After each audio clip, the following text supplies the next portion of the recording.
Ask most Americans to name the biggest battle of the Vietnam War, and they'll probably say Tet, the Tet Offensive of 1968.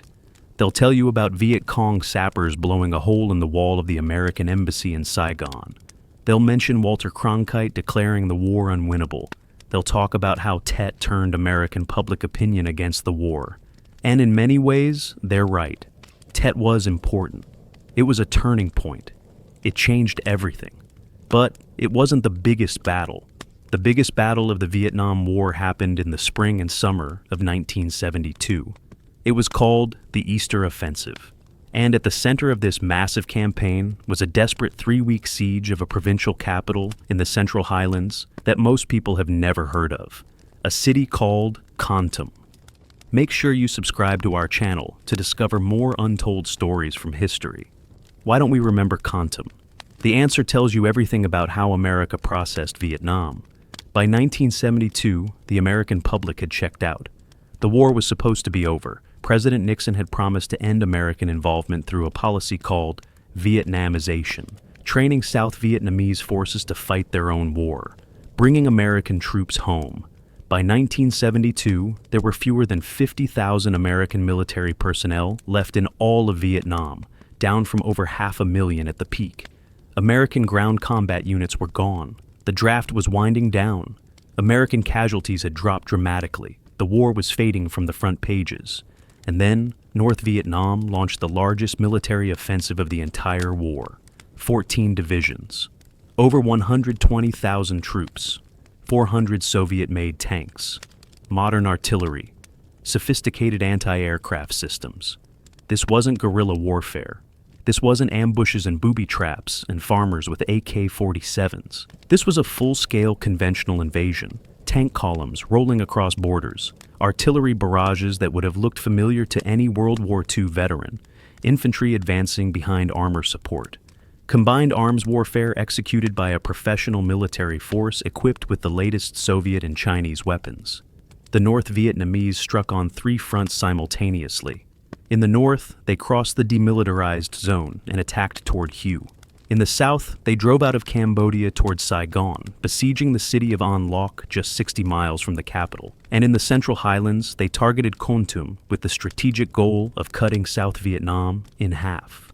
If Kontum fell, if the North Vietnamese could establish a corridor from Laos to the sea, South Vietnam would be split into isolated pockets. The war would effectively be over. The South Vietnamese army was supposed to handle this. That was the whole point of Vietnamization. But when the offensive began, ARVN units started collapsing. The 3rd Division in the north broke and ran, allowing the North Vietnamese to capture Quang Tri City, the only provincial capital they'd take during the offensive. The 22nd Division in the Central Highlands disintegrated when North Vietnamese tanks attacked their positions at Ton Con and Dak To. Officers fled. Command and control collapsed. Thousands of soldiers scattered into the jungle or were captured. It looked like the South Vietnamese army couldn't stand up to a determined conventional assault. But at Kontum, something different happened. The South Vietnamese 23rd Division, supported by American air power and advised by a small team of American officers, held. For 3 weeks they endured a siege that would have broken many units. They fought North Vietnamese infantry and tanks in brutal urban combat. They suffered terrible casualties. They were outnumbered 3-1. They had nowhere to retreat, and they held. This is the story of how they did it. It's a story about courage and sacrifice, about competent leadership making the difference between victory and defeat, about the proper integration of air and ground power, about how Cobra helicopter pilots developed tactics on the fly to destroy Soviet tanks, about the combat debut of the TOW anti-tank missile that would revolutionize warfare, about B-52 bombers dropping millions of pounds of ordnance so close to friendly forces that South Vietnamese soldiers could feel the shockwaves, about 30,000 refugees trapped in a city under constant bombardment, and about John Paul Vann, the legendary American advisor who orchestrated the defense and died in a helicopter crash just days after his greatest victory. The Battle of Kontum deserves to be as famous as any engagement from World War II or Korea. It deserves to be studied in military academies. The tactical and operational lessons are profound, but it's been forgotten. lost in the larger narrative of American defeat in Vietnam. Buried under decades of national trauma and collective amnesia, let's bring it back. Let's tell the story of Kontum, because the men who fought there, Vietnamese and American, deserve better than obscurity. March 30th, 1972. Good Friday. While much of the Christian world observed the crucifixion, while families prepared for Easter celebrations, while American news focused on anything except Vietnam, the North Vietnamese army launched the largest offensive of the entire war, codenamed the Nguyen Hue Campaign, after a Vietnamese hero who defeated Chinese invaders in 1789. This was North Vietnam's bid to end the war through conventional military victory. The planning had taken over a year. This wasn't a hasty operation. The North Vietnamese Politburo, meeting in mid-1971, had assessed the strategic situation and concluded the time was right for a major offensive. Operation Lam Son 719, South Vietnam's disastrous incursion into Laos earlier that year, had convinced Hanoi that ARVN forces were vulnerable. American ground troops were withdrawing rapidly. Vietnamization looked good on paper, but hadn't been seriously tested. American public support for the war was collapsing. 1972 was a presidential election year in the United States. All of these factors created an opportunity. But launching a conventional offensive of this magnitude required resources North Vietnam didn't have on its own. They needed tanks, artillery, anti-aircraft systems, ammunition, fuel, food, all in massive quantities. They needed help from their communist allies. And in 1971, both the Soviet Union and China were willing to provide it. The geopolitics were complicated. The Soviets and Chinese were rivals, competing for influence within the communist world. When President Nixon announced he'd visit China in February 1972, the Chinese worried that North Vietnam might feel betrayed and drift toward the Soviet sphere. So they promised more aid. The Soviets, seeing an opportunity to widen the rift between China and North Vietnam, also offered increased support. Hanoi played both sides brilliantly, accepting aid from everyone and committing to no one. The result was a flood of military equipment that transformed the North Vietnamese army into a modern mechanized force. 400 tanks, T-54s with 100mm cannons, T-3485s, the legendary World War II Soviet tank, PT-76 light tanks for reconnaissance, Type 59s, Chinese-built copies of the T-54. These weren't token numbers. This was enough armor to equip multiple armored regiments capable of executing breakthrough operations. The artillery inventory expanded dramatically. 130mm guns that could fire a 33-kilogram shell over 30 kilometers. 122mm rocket launchers capable of saturating target areas with a high explosive. 85mm and 100mm field guns. Mortars of every caliber. The North Vietnamese artillery park in early 1972 was larger and more capable than many European armies. Anti-aircraft defenses received special attention because the North Vietnamese knew American air power would be the decisive factor. SA-7 Strela shoulder-fired missiles, heat-seeking weapons that could bring down helicopters and low-flying aircraft. ZSU-23 Mar-4, Shilka systems, radar-guided quad-barreled 23mm cannons on tracked chassis that could put up a wall of steel. SA-2 missiles for high-altitude targets, heavy machine guns. The integrated air defense network the North Vietnamese deployed during the Easter offensive was the most sophisticated they had fielded during the entire war. Logistics required a massive effort, moving 400 tanks plus fuel and ammunition from North Vietnam to forward positions near the borders, stockpiling artillery shells, pre-positioning food and medical supplies, building the road network to support offensive operations. Despite years of American bombing, despite interdiction efforts, the North Vietnamese had created a logistics system capable of sustaining major conventional operations far from their base areas. The offensive plan called for simultaneous attacks on 3 fronts designed to overload South Vietnamese defensive capabilities. Strike everywhere at once, force the ARVN to defend in all sectors, prevent them from concentrating reserves, create multiple crises simultaneously. If executed properly, something would break, maybe multiple things. The Northern Prong attacked across the demilitarized zone on March 30th. 3 divisions, about 30,000 troops, supported by over 100 tanks, hit the ARVN 3rd Division defending Quang Tri Province. The bombardment that preceded the ground assault was the heaviest artillery fire the region had seen since the French Indochina War. Thousands of shells pounded ARVN positions. Forward fire bases were overwhelmed. The 3rd Division, poorly led and unprepared for this intensity of assault, began to crack. Units panicked, soldiers fled, officers abandoned their men. Within weeks, Quang Tri City would fall, creating a propaganda victory for Hanoi and a humiliating defeat for Saigon. The Southern Prong struck from Cambodian sanctuaries toward the provincial capital of An Loc, just 60 miles north of Saigon. 3 divisions attacked, over 20,000 troops with armor support. If An Loc fell, Saigon would be directly threatened. The psychological impact would be devastating. Panic might spread through the capital. The government could collapse. This was a knife aimed at the heart of South Vietnam. And Loc would become one of the most brutal sieges of the war. The city would be surrounded, cut off, supplied only by air, subjected to continuous bombardment, assaulted repeatedly by massed infantry and armor. But the ARVN forces there, supported by massive American airstrikes, would hold. The siege would last months. The casualties would be horrific on both sides. But An Loc wouldn't fall, denying the North Vietnamese the breakthrough that might have ended the war. And then there was Kontum, the 3rd Prong, the attack in the Central Highlands. This was the strategic prize. If the North Vietnamese could seize Kontum and push east to the coast, they'd cut South Vietnam in half. The northern and southern regions would be isolated from each other. Logistics would become impossible. The country would effectively cease to exist as a coherent entity. This was more than capturing a provincial capital. This was about bisecting South Vietnam and making its continued existence militarily impossible. 2 North Vietnamese divisions initially, the 320th and the 2nd, over 20,000 troops would attack Kontum. A 3rd division would join later. They had tanks, artillery, modern equipment, professional leadership, years of planning. And they were facing an ARVN force that had just watched the 22nd Division disintegrate at Tan Con.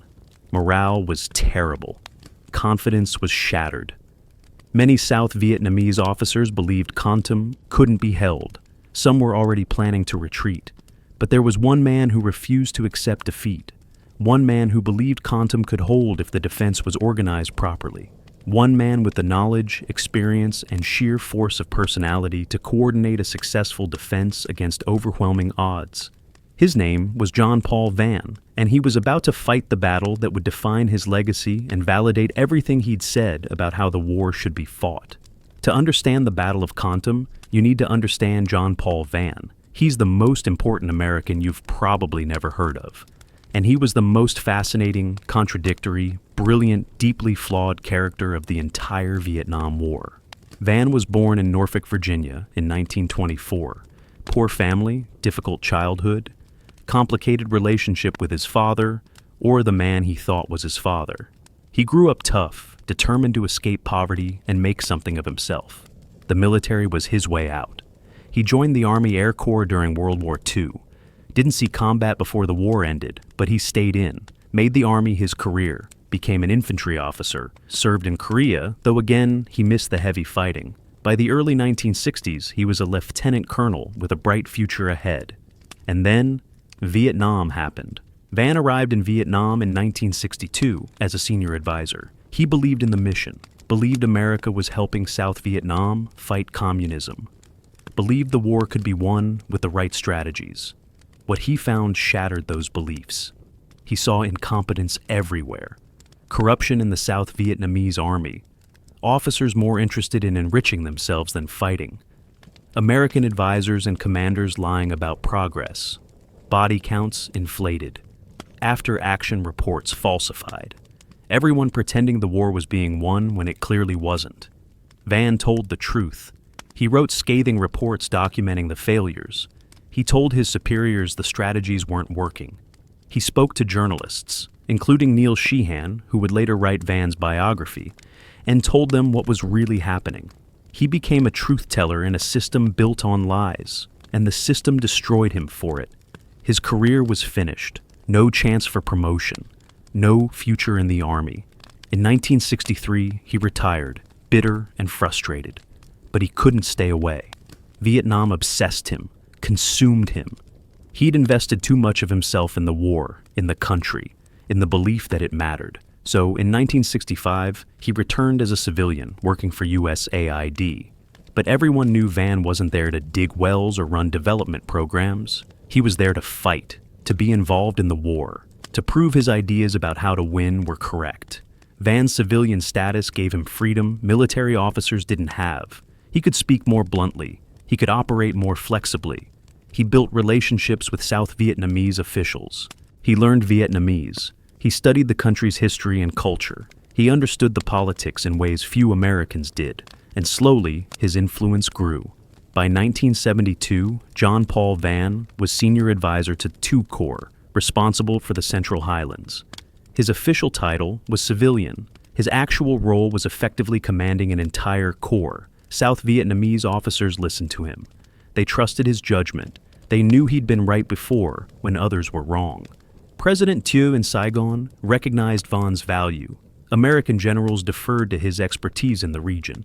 He'd become the most powerful American in the Central Highlands, despite holding no military rank. Van was supremely confident in his own judgment. Arrogant, really.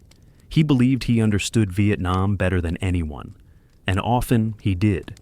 His analysis was usually correct. His tactical and operational instincts were sound. But that confidence made him dismissive of others' opinions, made him willing to manipulate people, circumvent authority, do whatever he thought necessary. He was difficult to work with, impossible sometimes, but undeniably effective. His personal life was a mess. He was unfaithful to his wife, had relationships with Vietnamese women during his tours. He'd been involved in a statutory rape case years earlier that nearly destroyed him.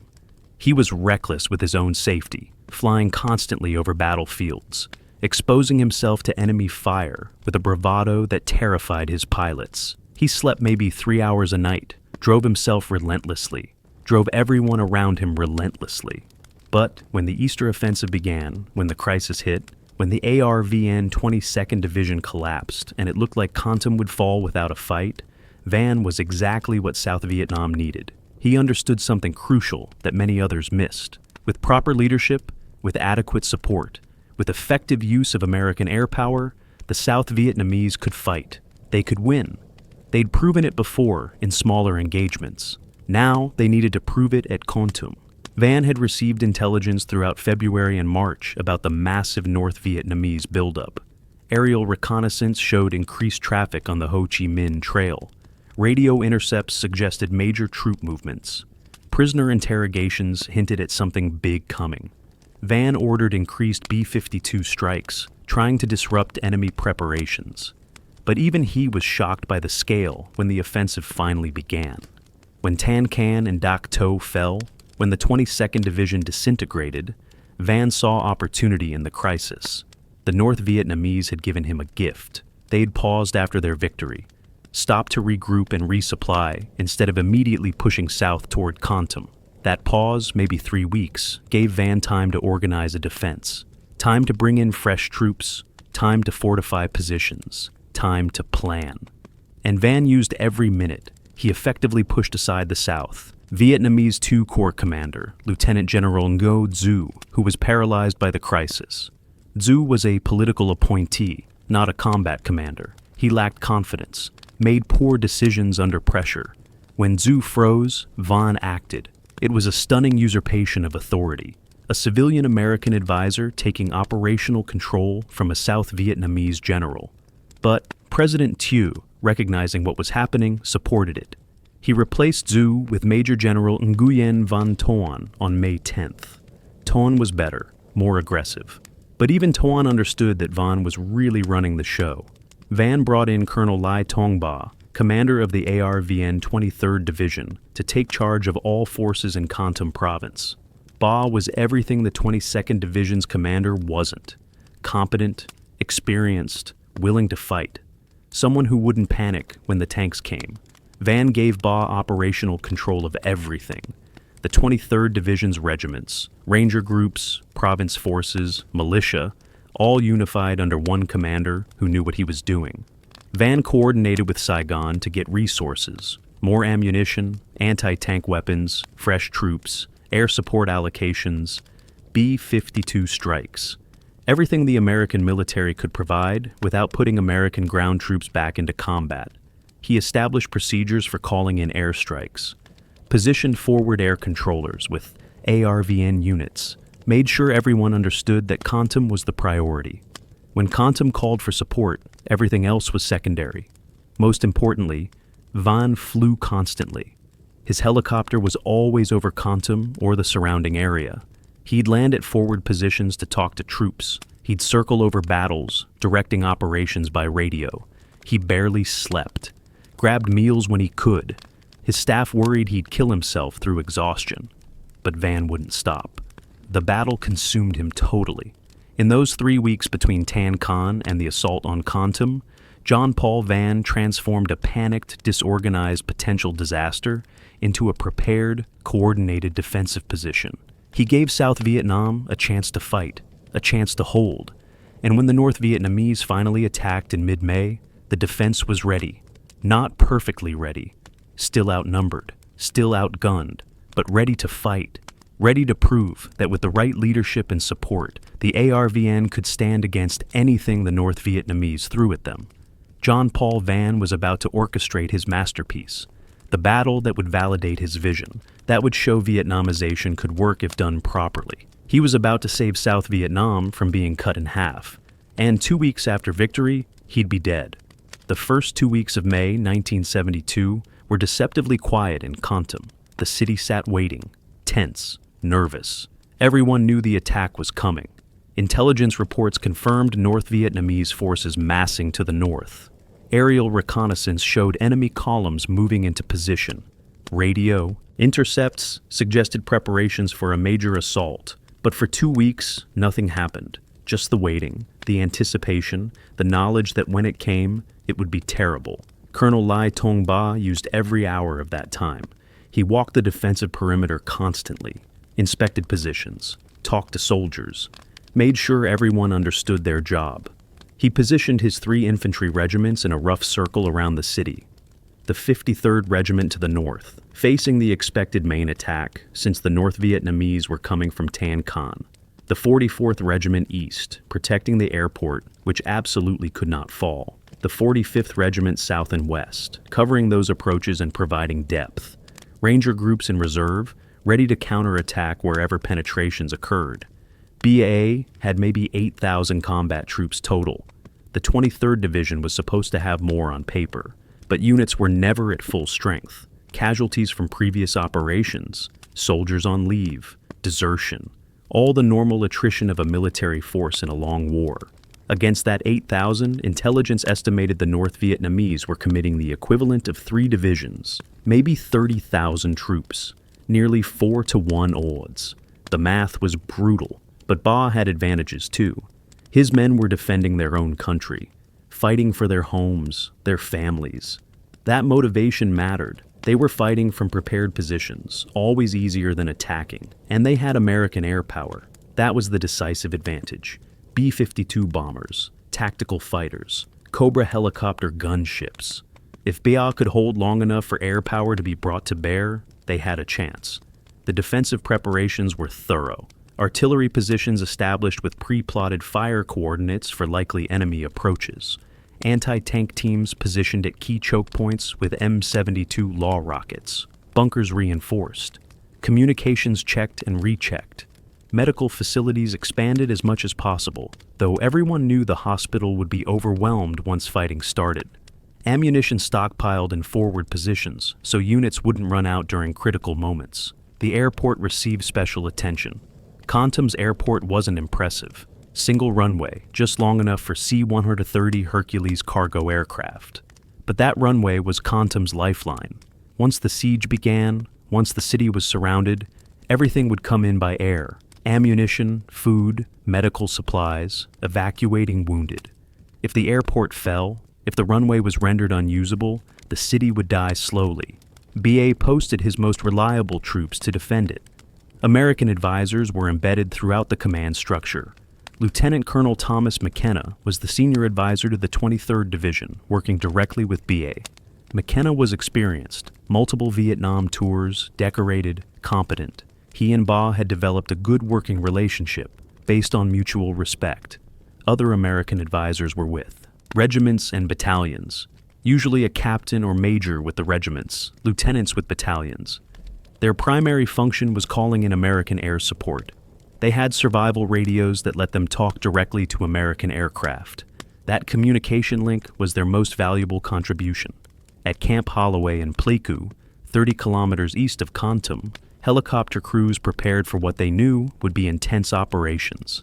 The 52nd Combat Aviation Battalion, with its Huey transport helicopters and Cobra gunships. These pilots had been flying combat missions for months. They knew the terrain, they knew the enemy, they knew the risks. But they'd never experienced what was coming. Once the battle began, they'd fly 5, 6, 7 missions per day. Taking off from Pleiku, flying 30 minutes west to Kontum, engaging targets under heavy fire, expending all ordnance, flying back to rearm and refuel, then doing it again. The operations tempo would be unsustainable for any length of time, but they'd sustain it anyway because there was no alternative.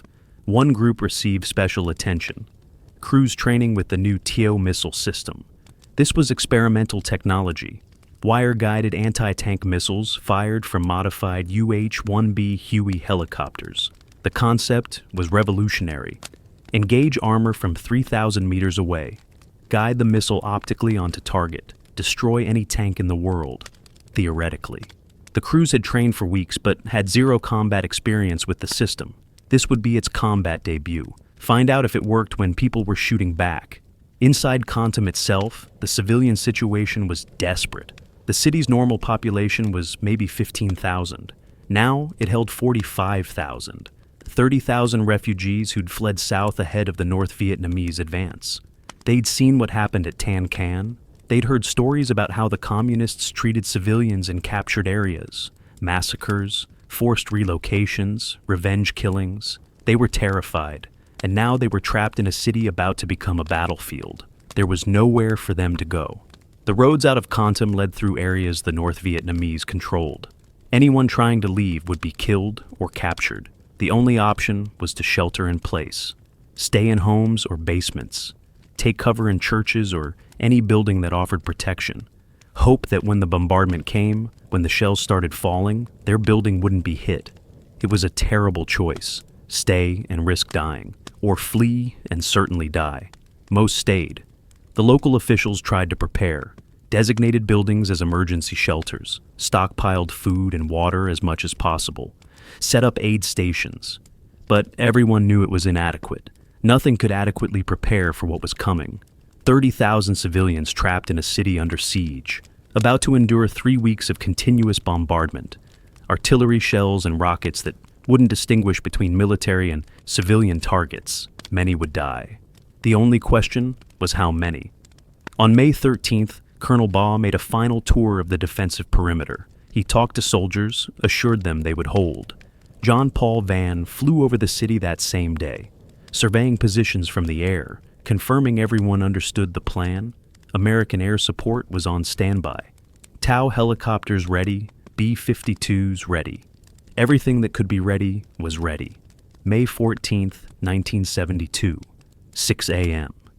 The eastern sky just beginning to lighten. South Vietnamese soldiers on alert hoped maybe the North Vietnamese would wait another day. False hope.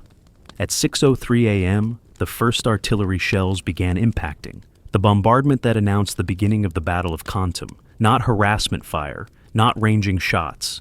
This was the real thing. Hell had come to Kontum. The siege was beginning. The sound was overwhelming. That's the first thing survivors remember. The continuous ear-shattering roar of explosions. 130mm artillery shells screaming in from North Vietnamese gun positions west of the city. 122mm rockets arcing high before plunging down. 85mm and 100mm field guns firing direct fire, mortars of every caliber. all of it impacting on Kontum simultaneously in a coordinated bombardment designed to destroy defenses, kill soldiers, and break morale before the ground assault even began. The ARVN soldiers in their bunkers could do nothing but endure, hunker down, hands over ears, mouths open to equalize pressure.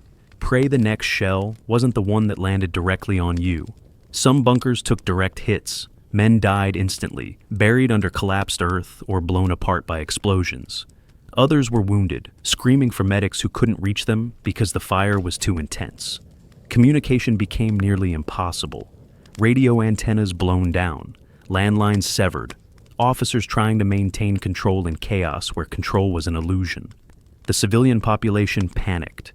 Despite warnings to stay inside, people ran into streets looking for better shelter. Some were hit by shrapnel, some by collapsing buildings. The hospital began receiving casualties immediately, wounded soldiers, wounded civilians. The operating rooms were overwhelmed within minutes. This was just the beginning. It would get so much worse. The bombardment lasted 2 hours, from 6 a.m. to 8 a.m., over 1,000 shells and rockets. Then sudden silence, eerily quiet after the constant noise. Ears ringing, smoke and dust everywhere, fires burning, but silence. And in that silence, the defenders stood to their weapons, checking rifles, preparing for what they knew would come next. 8:15 a.m. The ground assault. North Vietnamese infantry advancing from the north toward the 53rd Regiment's positions. Thousands of them moving in organized formations, using fire and maneuver tactics, supported by mortars dropping smoke and high explosive ahead of the assault. This wasn't human wave attacks. This was professional combined arms warfare. The 53rd Regiment opened fire, M60 machine guns hammering, M16 rifles cracking, grenades when the enemy got close. The initial assault was beaten back, bodies piled in front of ARVN positions.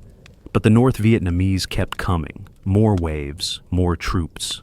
Probing for weak points, testing defensive strength, looking for places to concentrate follow-on attacks. 8:45 a.m. The first tanks appeared, 3 PT-76 light tanks moving up a road toward the 53rd Regiment's flank. To ARVN soldiers who'd never faced armor, they were terrifying.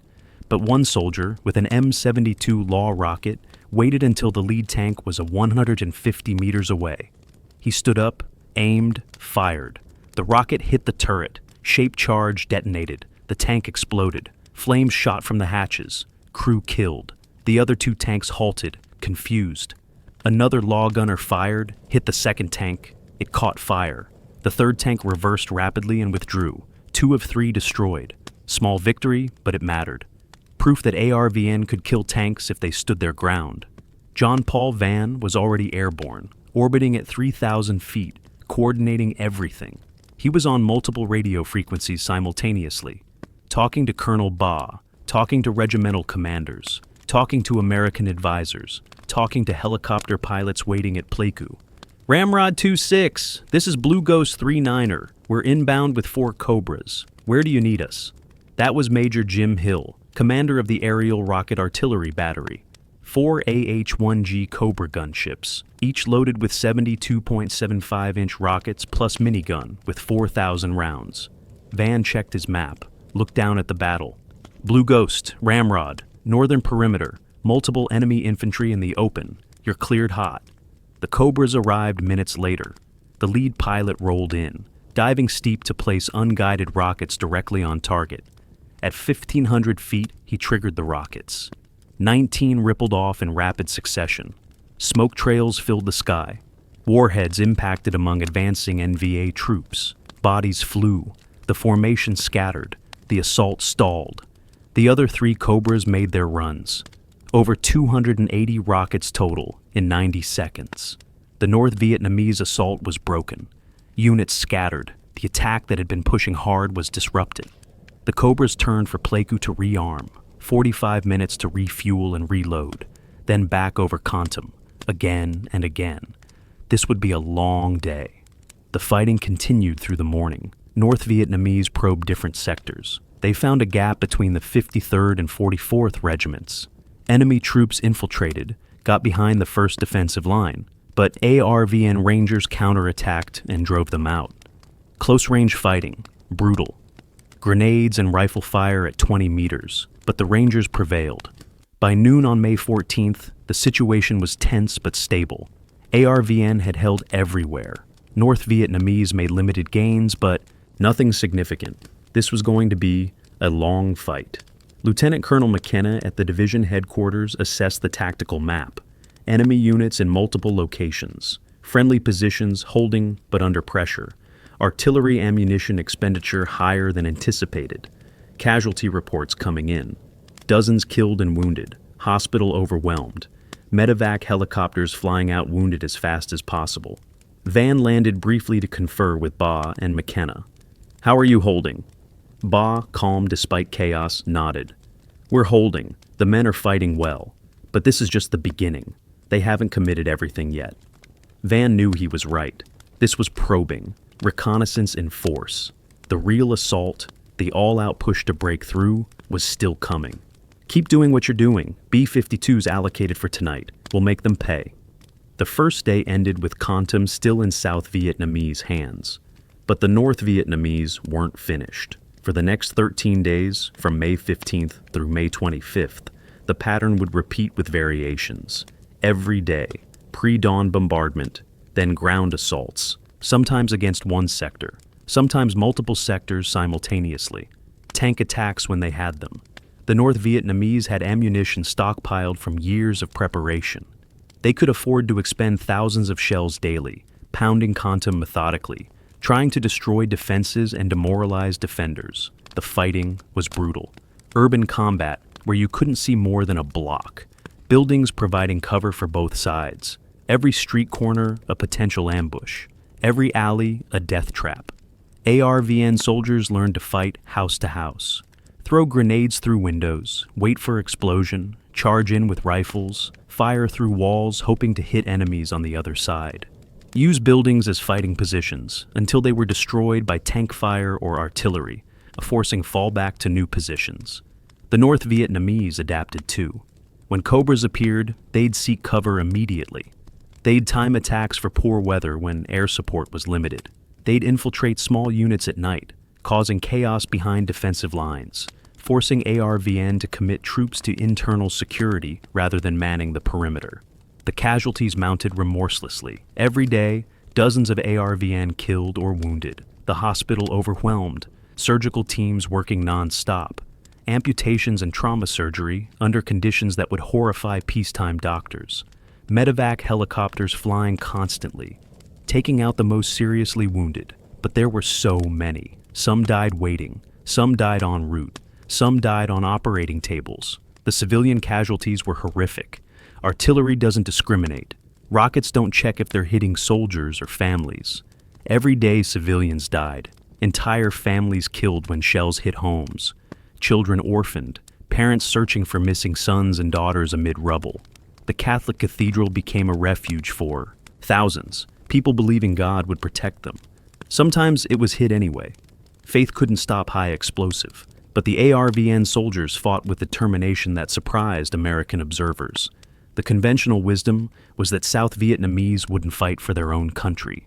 Kontum disproved that. These soldiers stood their ground, fought day after day, took casualties and kept fighting, faced tanks and didn't break, held positions under bombardment that should have shattered morale. Why? Leadership. Colonel Ba didn't hide in a bunker. He moved among his troops, visited front lines, exposed himself to danger. His soldiers saw him and took courage. Regimental and battalion commanders led from the front. Lieutenants and captains fought alongside their men. This kind of leadership created cohesion and determination. American air support was the other decisive factor. Cobra pilots flew missions that should have been suicidal, coming in low over Kontum, sometimes at treetop level, to engage targets. The North Vietnamese had excellent anti-aircraft defenses. ZSU-23-4 Shilka systems with radar guidance. SA-7 Strela missiles. Heavy machine guns everywhere. The sky over Kontum was filled with tracers, explosions, smoke. Helicopters were hit. Some crashed. Pilots and crews killed. But they kept coming because ARVN needed them. One pilot made 12 combat missions in a single day. 12. Fly from Pleiku to Kontum. Engage targets under fire. Expend all rockets. Fly back. Rearm and refuel in 15 minutes. Do it again. By day's end, he was so exhausted he could barely climb from his cockpit. His hands shook, eyes bloodshot. But he'd stopped enemy attacks in 6 locations, destroyed multiple tanks, saved ARVN positions from being overrun. That dedication, repeated by dozens of pilots over days and weeks, made the difference. B-52 strikes were devastating. Arc light missions, 3 bombers dropping over 180,000 pounds of explosives in a concentrated area. North Vietnamese battalions caught in arc light strikes ceased to exist. 1 minute, hundreds of soldiers in assembly areas preparing to attack. Next minute, nothing but craters and shredded bodies. The psychological effect was profound. North Vietnamese learned to fear B-52s more than anything. You couldn't see them coming, couldn't hear them approaching. Bombs just fell from clear sky. If you were in the wrong place, you died. Colonel Baugh requested B-52 strikes as close as 1,000 meters from his positions. Danger close. Blast effects and shrapnel would affect friendly forces, but Baugh judged it worth the risk. North Vietnamese were massing just beyond the perimeter. If not hit before attacking, they might break through. Better to risk friendly casualties from B-52s than lose the city. The strikes went in. ARVN soldiers felt earth shake, felt concussion, saw debris raining from sky. Some were wounded by shrapnel, but the North Vietnamese attack forming was shattered. Hundreds of enemy. Soldiers killed. Assault canceled. Kontum held for another day. By May 20th, 6 days into the siege, both sides were exhausted. ARVN regiments at maybe 60% strength. Casualties, fatigue, ammunition, shortages degrading combat effectiveness. But still fighting, still holding. North Vietnamese had lost heavily, too. Thousands of casualties, many tanks destroyed, logistics strained, but not giving up, continuing attacks. Looking for the breakthrough that would crack the defense and let them pour into the city center. John Paul Vann flew constantly, coordinating everything, slept maybe 3 hours nightly, grabbed meals when remembered, staff worried about his health, but Vann wouldn't stop, couldn't stop. He was everywhere at once, directing airstrikes, talking to commanders, making decisions, driving everyone to keep fighting just a little longer. His energy was infectious. People fed off his determination. If Vann believed Kontum could hold, maybe it could. May 25th. 11 days into the siege, North Vietnamese made their biggest push yet. 4 regiments, over 4,000 troops, supported by armor, assaulted northern and eastern sectors simultaneously. This was the all-out attack defenders had been expecting, designed to overwhelm through sheer mass and firepower. And May 26th would be the day that tested whether the defense could hold. The day tanks broke through and came within meters of division headquarters. The day TOW missiles would be used in combat for the first time. The day that would decide the battle. May 26th, 1972, 5:15 a.m. Still dark. At Camp Holloway, helicopter crews were briefed. Major Jim Hill addressed Cobra pilots and TOW crews. Intelligence indicated major assault imminent. Probably today. Probably next few hours. All aviation assets ready to launch on short notice. Expect armor. Expect heavy anti-aircraft fire. Expect the worst day of flying you've ever experienced. Cobra pilots checked their aircraft by flashlight. Pre-flight inspections, rocket pods loaded correctly, minigun turrets functional, hydraulics good, fuel good, all systems that needed to work perfectly when people were shooting at you. They knew today would be bad, could feel it. TOW crews especially nervous. They'd trained for weeks with the new weapon, but had zero combat experience with it. Today might be the day they'd actually fire it in anger. Find out if it worked. Find out if they could destroy tanks with wire-guided missiles. Older UH-1B Hueys they flew were slow compared to Cobras. They'd have to hover while guiding missiles, making themselves stationary targets. Terrifying. But if TOW worked, if it lived up to its promise, it could change the course of the battle. Over Kontum, Vann's helicopter was already airborne, had been since before dawn. coordinating with Bay, confirming defensive positions, making sure everyone understood air support plan. 5:45 a.m., North Vietnamese. Bombardment began, even heavier than previous days. 130mm guns firing as fast as crews could load. Shells screaming into Kontum, the northern perimeter. Division headquarters area. Artillery positions. North Vietnamese knew this was the big push, throwing everything at the city. ARVN soldiers and bunkers endured as they had endured every bombardment for 12 days. Hands over ears, mouths open, praying. Some bunkers hit, men died, others buried alive, but most survived. When bombardment lifted at 6:15 a.m., they stood to weapons and prepared. 6:20 a.m., first reports, enemy tanks spotted, moving from north toward 53rd Regiment positions. Not a few tanks, 6 T-54s in column. Behind them, infantry in large numbers. This was it. The breakthrough attempt, van on radio immediately. Blue Ghost, Apache 6, we have 6 tanks inbound from north. Get Cobras up now, tow birds stand by. Cobras already airborne, launched at first sound of bombardment. They wheeled toward Kontum. Lead pilot looking down from 3,000 feet could see tanks, big T-54s, moving steadily toward ARVN positions, maybe 2,000 meters from defensive perimeter.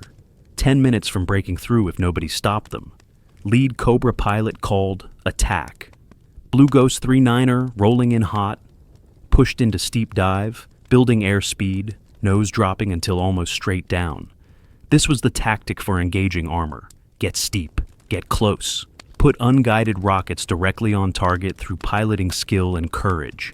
At this angle, in this dive, Cobra going over 200 miles per hour, ground coming up fast, very fast.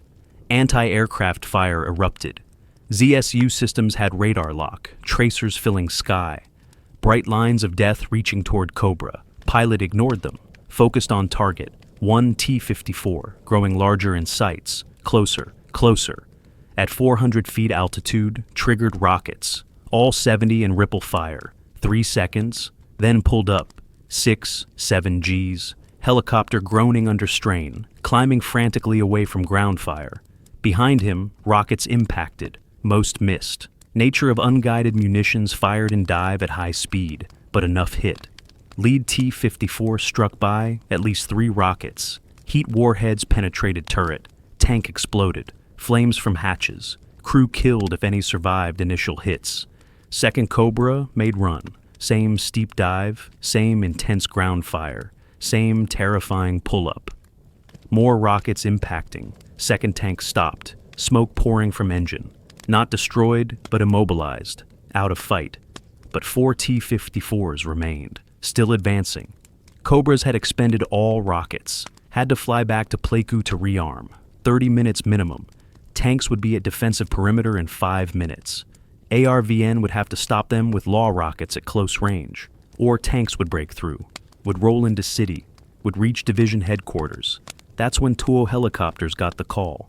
Hawk Claw, Apache 6, 4 tanks still mobile. You're cleared to engage. This is your chance. Make it count.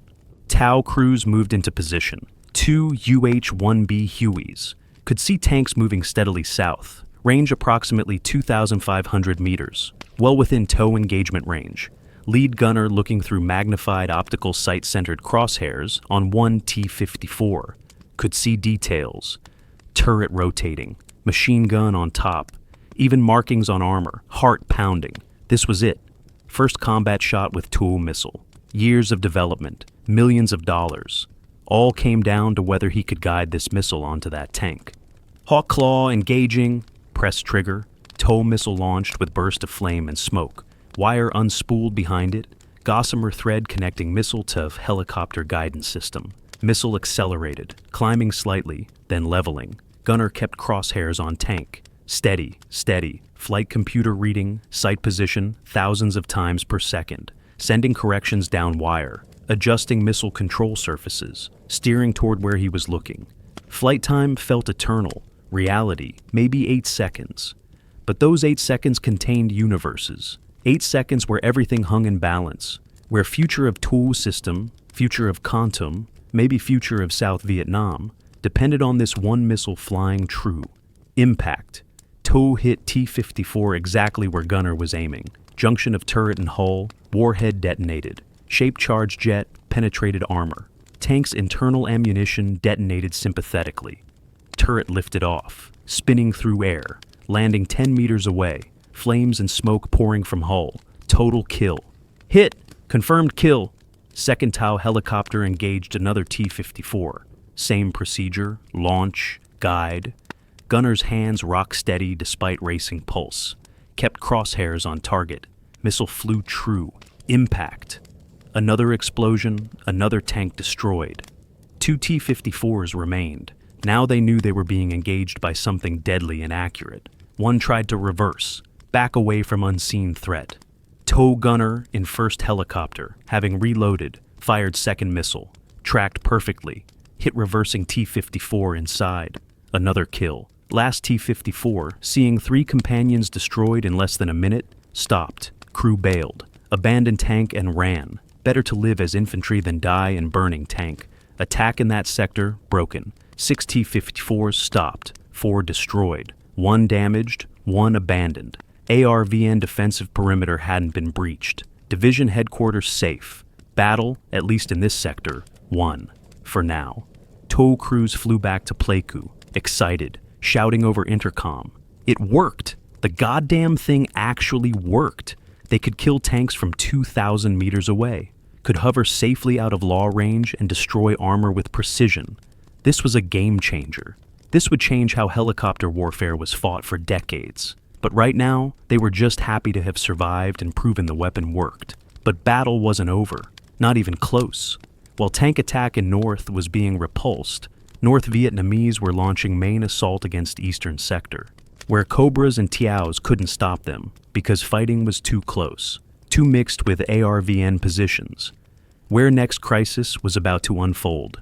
6:30 a.m., North Vietnamese 64th Regiment, 3 battalions strong, over 2,000 troops, hit boundary area between 44th and 53rd Regiments. They'd found a weakness, gap in defensive line where coordination was imperfect, responsibility unclear. Neither unit had strong positions. North Vietnamese intelligence had identified this. Now they exploited it. The assault hit with overwhelming force, broke through first line of bunkers, overran defensive positions, killed or scattered ARVN soldiers defending that sector, and then they were inside Kontum, not at outskirts. Inside. Moving through residential streets, advancing toward city center, advancing toward division headquarters. McKenna at headquarters received frantic radio reports. Sir, enemy forces penetrated between 44th and 53rd. Heavy forces, battalion strength or more, advancing south toward your position. Bea looked at tactical map. Penetration serious, maybe 400, 500 meters from headquarters. Nothing between penetrating force and headquarters except support troops. Clerks, cooks, soldiers who weren't trained infantry. If those NVA kept advancing, if they reached headquarters, battle was over. Bea would be captured or killed. Command and control would collapse. Entire defense would disintegrate. BA made critical decision, committed his reserve, last reserve, battalion from 44th Regiment, plus 8 M41 tanks, division's last mobile armor. Counterattack immediately, drive them back. We cannot lose headquarters. Battalion commander received orders. No time for detailed planning, no reconnaissance. Just go. Stop enemy. Drive them back, or everyone dies. He led troops north, toward sound of gunfire, toward crisis. M41 tanks went first, light tanks. Only 76mm guns, thin armor, but mobile and deadly against infantry. They crashed down streets of Kontum, treads chewing pavement, main guns loaded with high explosive. They encountered lead elements of NVA penetration at maybe 200 meters range. Tanks opened fire. Point-blank tank-on-infantry combat in city streets. A 76mm shell hits building occupied by NVA troops. Entire front collapses. Soldiers inside buried alive or crushed. Next shell hits another building. Another explosion. M41s methodically destroyed every building that might contain enemy troops. Machine guns swept streets. Cut down soldiers who tried to move in open. ARVN Infantry Battalion followed tanks, clearing buildings, throwing grenades through windows, firing into doorways, killing any NVA who survived tank fire, brutal close-range combat, room-to-room clearing. Sometimes ARVN burst into room and found NVA waiting, rifle fire at 5 meters, grenades bouncing off walls, men grappling hand-to-hand when ammunition ran out or weapons jammed. People died ugly deaths in those rooms, but ARVN kept advancing because their commander was with them, leading from front, and because they understood if they didn't drive enemy back, everyone died. Battle raged 2 hours, 6:30 a.m. to 8:30 a.m. When over, ARVN had retaken all ground. NVA penetration eliminated, hundreds of enemy soldiers killed, survivors retreated north, back through gap they had exploited. Harassed by ARVN small arms fire, counterattack succeeded, headquarters saved, Kontum held. But cost was severe. M41 tanks reduced to 6 operational vehicles. Infantry battalion that made counterattack lost maybe 40% casualties. Dead and wounded, losses ARVN could not easily replace. More critically, BO had committed last reserve. He had nothing left. If another penetration occurred, if another crisis emerged, he had no mobile force to respond. Defense would have to hold with what it had in position. No more cavalry charges, no more dramatic counterattacks, just static defense. Hold or die. Colonel Ba assessed situation at 9 a.m., 3 hours into what was already most intense day of fighting. His regiments badly degraded. 53rd Regiment at maybe 40% strength. 44th Regiment better, maybe 60%, but they'd just lost heavily in counterattack. 45th Regiment covering south and west, relatively intact, but couldn't be shifted without uncovering their area. Rangers had taken casualties supporting operations. Everyone exhausted. Ammunition running low, despite C-130s landing at airport under fire to resupply. But they'd held. May 26th, day North Vietnamese, threw everything at Kontum, day that should have broken defense, was ending with city still in South Vietnamese hands. Barely, by thinnest margins. But still holding. Van radioed, "Bao. You did it. Your men did it. They stood when they should have broken. Tell them I said they're the bravest soldiers I've seen in this war." Ba, exhausted, allowed himself a moment of satisfaction. "Tell the pilots. Tell the FACs. Tell everyone in air who helped us. We couldn't have held without them." That was truth. ARVN ground troops had fought magnificently. But American air power, the Cobras and Tuos and B-52s and tactical fighters, made the difference. Without that support, Kontum would have fallen on May 26th. But, with it, defense held. Combination of competent ground troops and overwhelming air support proved capable of defeating larger, better-equipped enemy force. It was validation of everything Van had argued about how war should be fought. But battle wasn't over. North Vietnamese would continue attacking for more days. More crises would emerge, more desperate moments. May 26th was decisive day.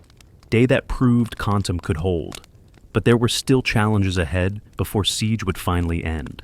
May 27th through May 31st. 5 more days of combat. But something had changed. Momentum had shifted. North Vietnamese attacks, while still dangerous, lacked intensity of May 26th. Enemy was exhausted. Casualties had been enormous. Logistics strained.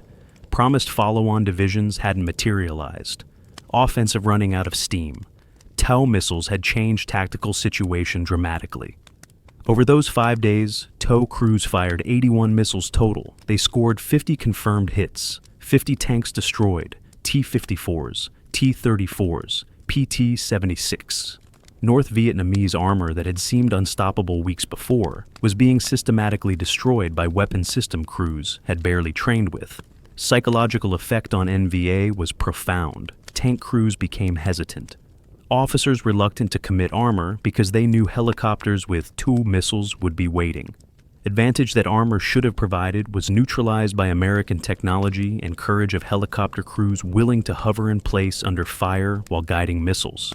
B-52 strikes continued relentlessly. Arc light missions averaging over 30 per day during final week of May, dropping millions of pounds of ordnance on North Vietnamese positions around Kontum.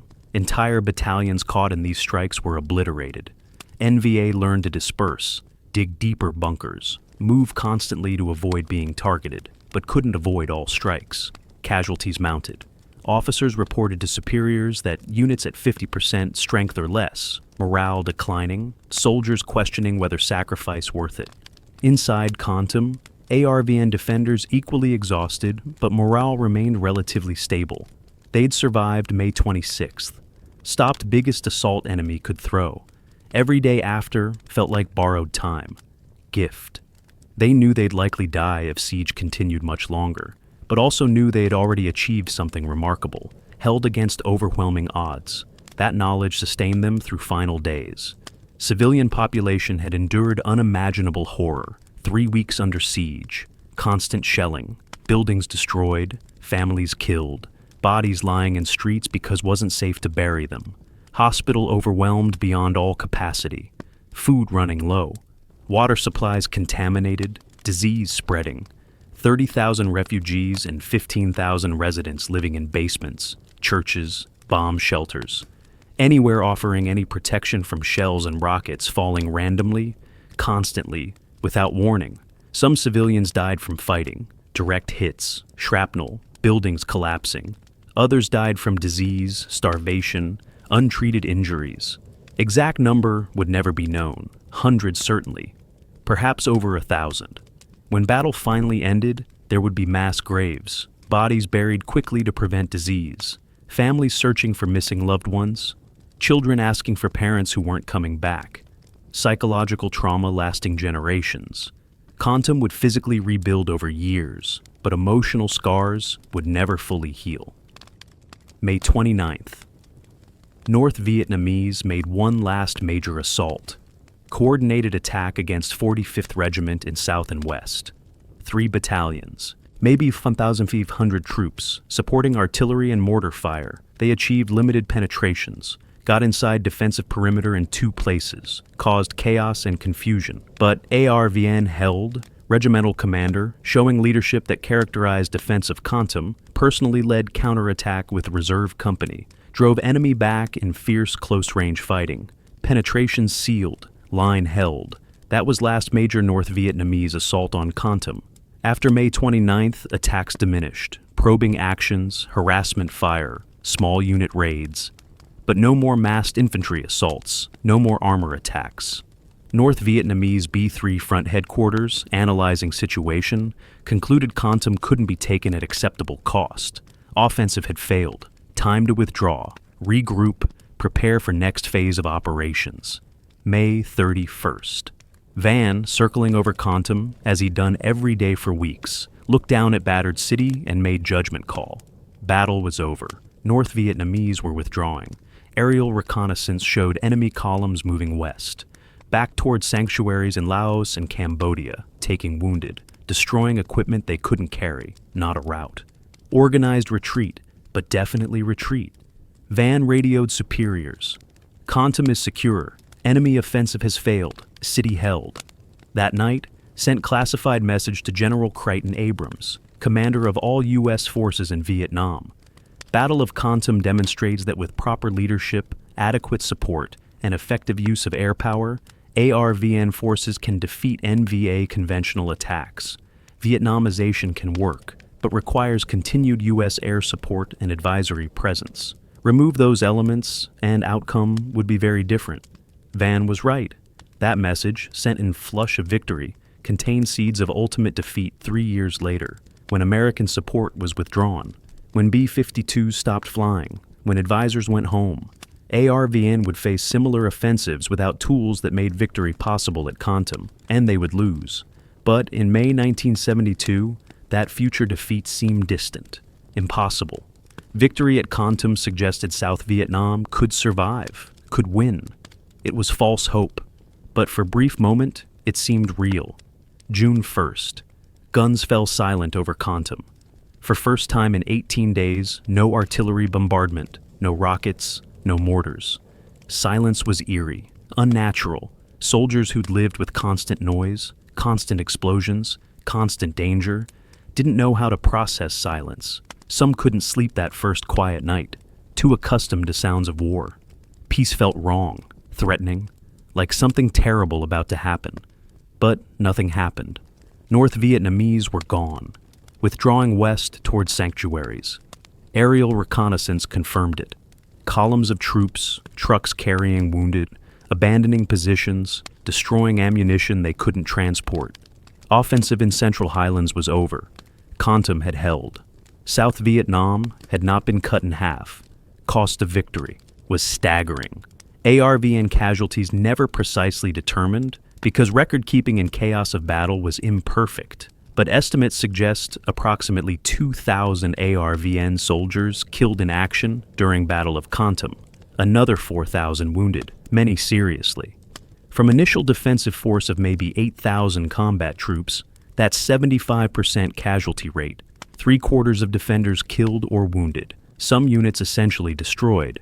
53rd Regiment, which bore brunt of attacks on northern perimeter, reduced to maybe 30% strength. 44th and 45th Regiments in better shape but still badly depleted. Ranger groups lost heavily. These weren't just statistics. These were men. 18-year-old privates drafted and sent to Kontum. 25-year-old corporals with families. 30-year-old sergeants fighting for years. Officers who led from front and died with troops. Each casualty represented life ended or permanently altered. Family grieving. Village that lost its young men. Human cost of this victory was enormous. Civilian casualties never accurately counted. South Vietnamese government didn't want to publicize numbers, but estimates suggest between 1,500 and 2,500 civilians killed during siege. 30,000 refugees and 15,000 residents trapped in city under constant bombardment for 3 weeks. Artillery doesn't discriminate. Rockets don't check if hitting military or civilian targets. Entire families wiped out, children orphaned, parents searching frantically for missing children amid rubble and chaos. Cathedral, hospital, residential neighborhoods, schools, all hit repeatedly. Some died from direct strikes, others from disease, starvation, untreated injuries, suffering beyond measure. Physical destruction of Kontum was total. Over 60% of cities' buildings damaged or destroyed. Some neighborhoods flattened, reduced to rubble and craters. Infrastructure shattered, water systems destroyed. Electrical lines down. Roads cratered. Airport runway pockmarked with shell impacts, though engineers worked throughout siege to keep it marginally operational. Unexploded ordnance everywhere. Artillery shells and rockets that failed to detonate. Lying in streets and yards, waiting to kill someone who stumbled upon them. North Vietnamese suffered worse, much worse. They'd committed equivalent of 3 divisions to capturing Kontum, maybe 25,000 to 30,000 troops initially. Best estimates suggest they suffered approximately 10,000 to 12,000 casualties, nearly 40% casualty rate. Some units combat ineffective, reduced to maybe 30% strength. 320th NVA Division, which had crushed ARVN 22nd Division at Tan Can, so badly damaged at Kontum that it had to be withdrawn and sent back to North Vietnam for reconstitution, would be months before ready to fight again. Tank loss is catastrophic for North Vietnamese. They'd committed approximately 50 tanks to Kontum operation, maybe more. Of those, at least 35. Confirmed destroyed, 24 by Tiao missiles. Rest by Cobra rockets, Law rockets, artillery, tactical airstrikes. North Vietnamese had believed armor would be decisive, worked at Tan Con, worked in other engagements. But at Kontum, combination of determined infantry with anti-tank weapons and overwhelming air support with Tiao-equipped helicopters neutralized armor advantage completely. Tank crews who survived reported back that armor operations in areas where American helicopters could operate were suicidal. This would affect North Vietnamese tactics for remainder of war. For United States, Battle of Kontum was politically significant. Validated Vietnamization. Proved ARVN could fight and win with adequate support. President Nixon could point to Kontum and say policy works. South Vietnamese can defend themselves with our help. We can continue withdrawal of American ground troops. This political benefit helped sustain American involvement long enough to negotiate Paris Peace Accords in January 1973. Whether prolonging war for another 3 years was worth it is question historians still debate. For North Vietnamese, Kontum was strategic failure, but not disaster. Yes, failed to capture city. Yes, suffered heavy casualties. Yes, offensive in Central Highlands defeated, but achieved other objectives. Proven ARVN couldn't win without massive American air support, tied down South Vietnamese forces, improved negotiating position in Paris, learned lessons about fighting when facing American air power that would be applied in future offensives. Easter Offensive as whole failed to topple South Vietnamese government, but wasn't total loss for Hanoi. For South Vietnamese, Kontum was significant victory that bought time, but didn't address fundamental weaknesses. ARVN proved capable of fighting effectively with good leadership and adequate support, but emphasis on with adequate support was crucial. Remove American B-52s, remove helicopter gunships, remove TOW missiles, remove forward air controllers and tactical fighters. What would outcome be? ARVN leadership knew, even if didn't say publicly. Without American support, they would lose. Victory at Kontum, rather than proving Vietnamization worked, actually proved opposite. Proved ARVN was dependent on American support for survival, and that support wouldn't last forever. June 9, 1972. 9 days after battle ended, 9 days after guns fell silent, 9 days of relative peace while survivors tried to process what they'd been through. Van was exhausted, physically, mentally, emotionally drained. He'd pushed himself relentlessly for 3 months, especially during 3 weeks of siege, flown over Kontum every day, sometimes multiple times, coordinated entire defense, made countless decisions, driven everyone around him to keep fighting when they wanted to give up, barely slept, barely eaten. Staff worried he'd kill himself through overwork, but Van survived. Battle was won. Now, time to celebrate. Van planned small celebration that evening, fly to Kontum, deliver cake to American advisors and ARVN commanders who'd fought so hard. Symbolic gesture, thank you. Acknowledgement of what they'd accomplished together. Van loved these moments, camaraderie, shared sense of achievement.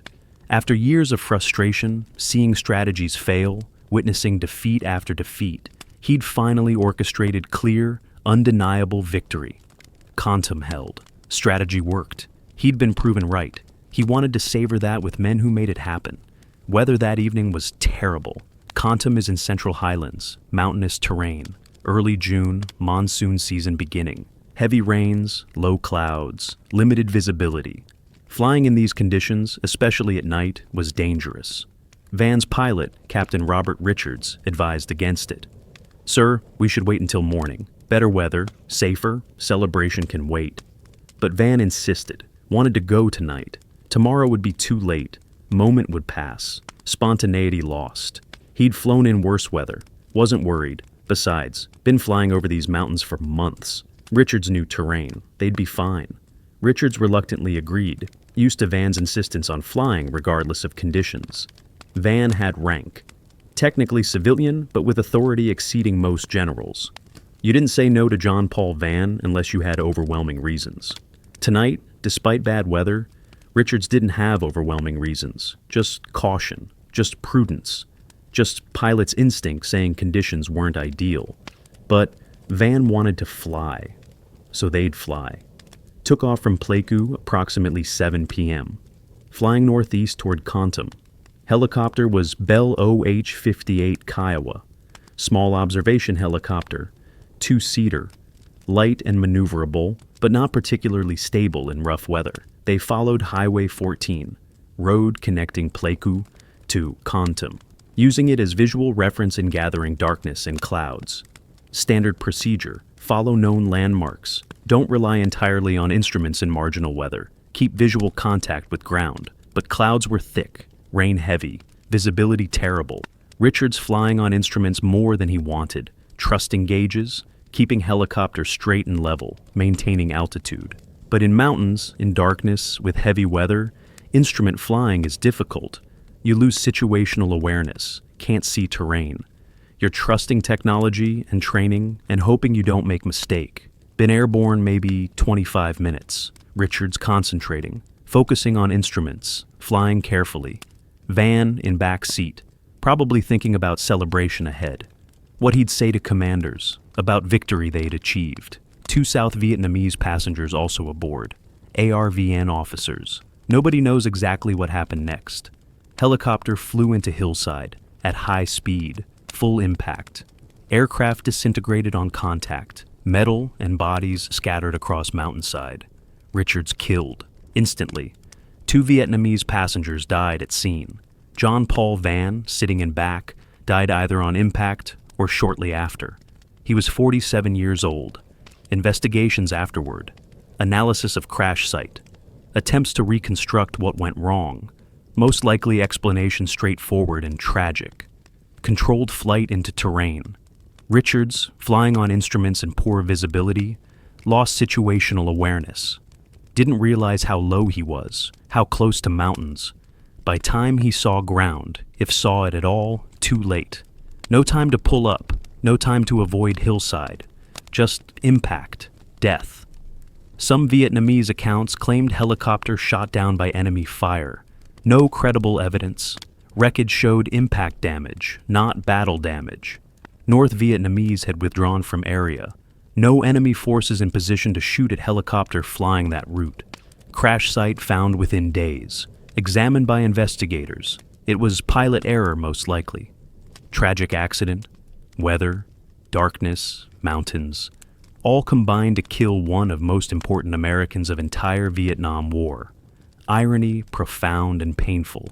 John Paul Van, who'd survived years in Vietnam, who'd flown over countless battlefields, who'd exposed himself to enemy fire repeatedly with reckless bravery, who'd cheated death 12 times, was killed not by enemy, but by bad weather and mountains he knew so well. Died celebrating victory he'd orchestrated. Died believing Vietnamization could work. Died before he had to witness what would happen when American support withdrawn. Before he had to see Saigon fall in 1975. In some ways, perhaps dying in June 1972 was merciful. Never had to see his vision collapse. Never had to acknowledge victory at Kontum was temporary, that war was ultimately lost. Van's funeral held in Washington, D.C., buried at Arlington National Cemetery with full military honors despite being civilian. Ceremony attended by generals, politicians, journalists, everyone who'd known Van during his time in Vietnam. They spoke of his dedication, brilliance, courage, tireless efforts to win war and help South Vietnamese. They didn't mention his flaws, infidelities, arrogance, manipulation, willingness to circumvent rules and bend truth. In death, Van became legend he'd tried to become in life. Neil Sheehan, journalist who'd known Van since early 1960s, spent 16 years after Van's death, researching and writing A Bright Shining Lie, definitive biography of Van and, by extension, history of American involvement in Vietnam. Book published in 1988, won Pulitzer Prize, masterpiece of investigative journalism and biographical writing, capturing both Van's genius and profound flaws, showing how one man's story reflected larger tragedy of Vietnam War. Through Sheehan's book, John Paul Van achieved kind of immortality. Anyone trying to understand Vietnam, anyone wanting to grasp complexity of that war, has to read about Van. But on June 9th, 1972, all anyone knew was that man who saved Kontum was dead, killed by mountains and weather, and his own refusal to wait for safer flying conditions. Civilian general, brilliant, flawed, obsessive character who'd been right about Vietnam when everyone else was wrong. Gone in instant, remembered by those who knew him, forgotten by most Americans who never heard his name, but preserved in history through Sheehan's book and through story of Kontum. Battle Van coordinated. Victory that validated his vision of how war should be fought. To understand why Kontum succeeded when so many expected it to fail, you need to understand what happened at Tan Con just 3 weeks earlier. Tan Son was the disaster that made Kontum look hopeless. The catastrophic defeat that convinced many observers South Vietnam couldn't survive a determined conventional assault. And the lessons learned from that failure directly influenced how the defense of Kontum was organized. April 24th, 1972. 3 weeks before the Battle of Kontum began. Tan Con was a major ARVN installation 35 kilometers north of Kontum. This wasn't a small fire base. This was division headquarters for the ARVN 22nd Infantry Division, thousands of troops, multiple artillery batteries with 105mm and 155mm howitzers, M41 light tanks, supply dumps, command bunkers, communications centers. This was a hardened position that should have been able to withstand major assault. The 22nd Division had a complicated history, some good soldiers, some competent officers, but also corruption, poor leadership in key positions, low morale in some units. The division commander, Colonel Leduc Dat, was not the man you wanted in charge during a crisis. Dat was politically connected. That's how he got the position. But he lacked combat command experience. He wasn't confident, didn't inspire his troops. When crisis hit, when he needed to be strong, he would prove catastrophically weak. For weeks, intelligence had warned that North Vietnamese forces were massing near Tan Can. Aerial reconnaissance showed increased activity. Radio intercepts suggested preparations for major attack. John Paul Vann had been ordering B-52 strikes throughout March and early April, trying to disrupt enemy preparations. But even with warning, when the assault finally came, its intensity shocked everyone. April 24th. The North Vietnamese bombardment began at dawn. Over 1,000 shells and rockets per day. Not harassment, destruction fire. Tan Can was systematically pounded into rubble. Buildings collapsed, bunkers caved in, communications were severed. The constant explosions, constant fear, lack of sleep, inability to move without being targeted broke defenders psychologically before ground assault even began. The ARVN 42nd Regiment defending Tan Can was isolated, confused, increasingly demoralized. Their division commander, Colonel Dat, proved unequal to crisis. Instead of moving among his troops, rallying them, showing leadership, he stayed in his bunker, became increasingly erratic, made poor decisions. His staff lost confidence. Troops lost confidence. Leadership failure at top cascaded down through entire chain of command. And then tanks came. Not a few tanks, not a probe, dozens of T-54s and PT-76s crashing through defensive perimeter, firing into bunkers at point-blank range, crushing defensive positions under their treads, machine-gunning soldiers who tried to fight back. For ARVN soldiers who'd been told tanks couldn't operate in central Highlands, who'd never faced armor in combat, psychological shock was complete. Many ARVN soldiers at Tan Can simply broke, threw down weapons, fled. Officers fled. Colonel Dat and his entire division staff disappeared, vanished. Later discovered they'd abandoned their troops and run, left men to fend for themselves while command element escaped. It was stunning failure of leadership, betrayal, and it doomed defense. By April 25th, Tan Can had fallen, nearby dock. To fell shortly after. Entire ARVN 22nd Division ceased to exist as coherent fighting force. Units scattered into jungle. Some soldiers made it to Kontum, many didn't. Many were captured, some killed trying to escape. It was catastrophe. North Vietnamese captured enormous amount of equipment, 23 105mm howitzers, 7 155mm howitzers, M41 tanks, armored personnel carriers, thousands of artillery shells, millions of rounds of ammunition, medical supplies, food, fuel. It was logistics bonanza that would sustain next phase of offensive, but more importantly, collapse of Tan Can opened road to Kontum, 25 miles of Highway 14. North Vietnamese had clear path. Their tanks could roll straight to Kontum City. Infantry could advance unopposed. All they had to do was push forward, and then nothing happened. North Vietnamese stopped. For 3 weeks they didn't advance on Kontum. They held positions at Tan Can and Dak To, absorbed replacements, resupplied, prepared, but didn't move south toward objective. Why? Historians still debate this. Logistics problems, offensive outrun supply lines, needed time to bring up fuel and ammunition, overconfidence, believed Kontum would fall easily, no rush. Political decisions in Hanoi, Le Duan and Politburo wanted to coordinate final push across all 3 fronts simultaneously. Whatever reason, that 3-week pause was one of most critical mistakes of entire Easter offensive. Gave South Vietnamese, and more importantly, gave John Paul Van time to prepare defense, time to reorganize, time to bring in fresh troops, time to fortify positions, time to plan. And Van used every minute to create defensive setup that would shock North Vietnamese and save Kontum from same fate as Tan Con. The contrast between what happened at Tan Con and what would happen at Kontum was stark. Same army, same weapons, same enemy, but different. Leaders, different outcomes. Tan Can had Colonel Dat, who fled. Kontum had Colonel Ba, who stayed and fought. Tan Can had no unified command. Kontum had Von coordinating everything. Tan Can had inadequate air support because nobody organized it properly. Kontum had massive air support because Van made it the priority. Leadership mattered, made difference between catastrophic defeat and improbable victory. The Battle of Kontum was decided as much by technology as by courage. 3 weapon systems in particular made victory possible: the Cobra helicopter gunship, the TOW anti-tank missile, and the B-52 Stratofortress bomber.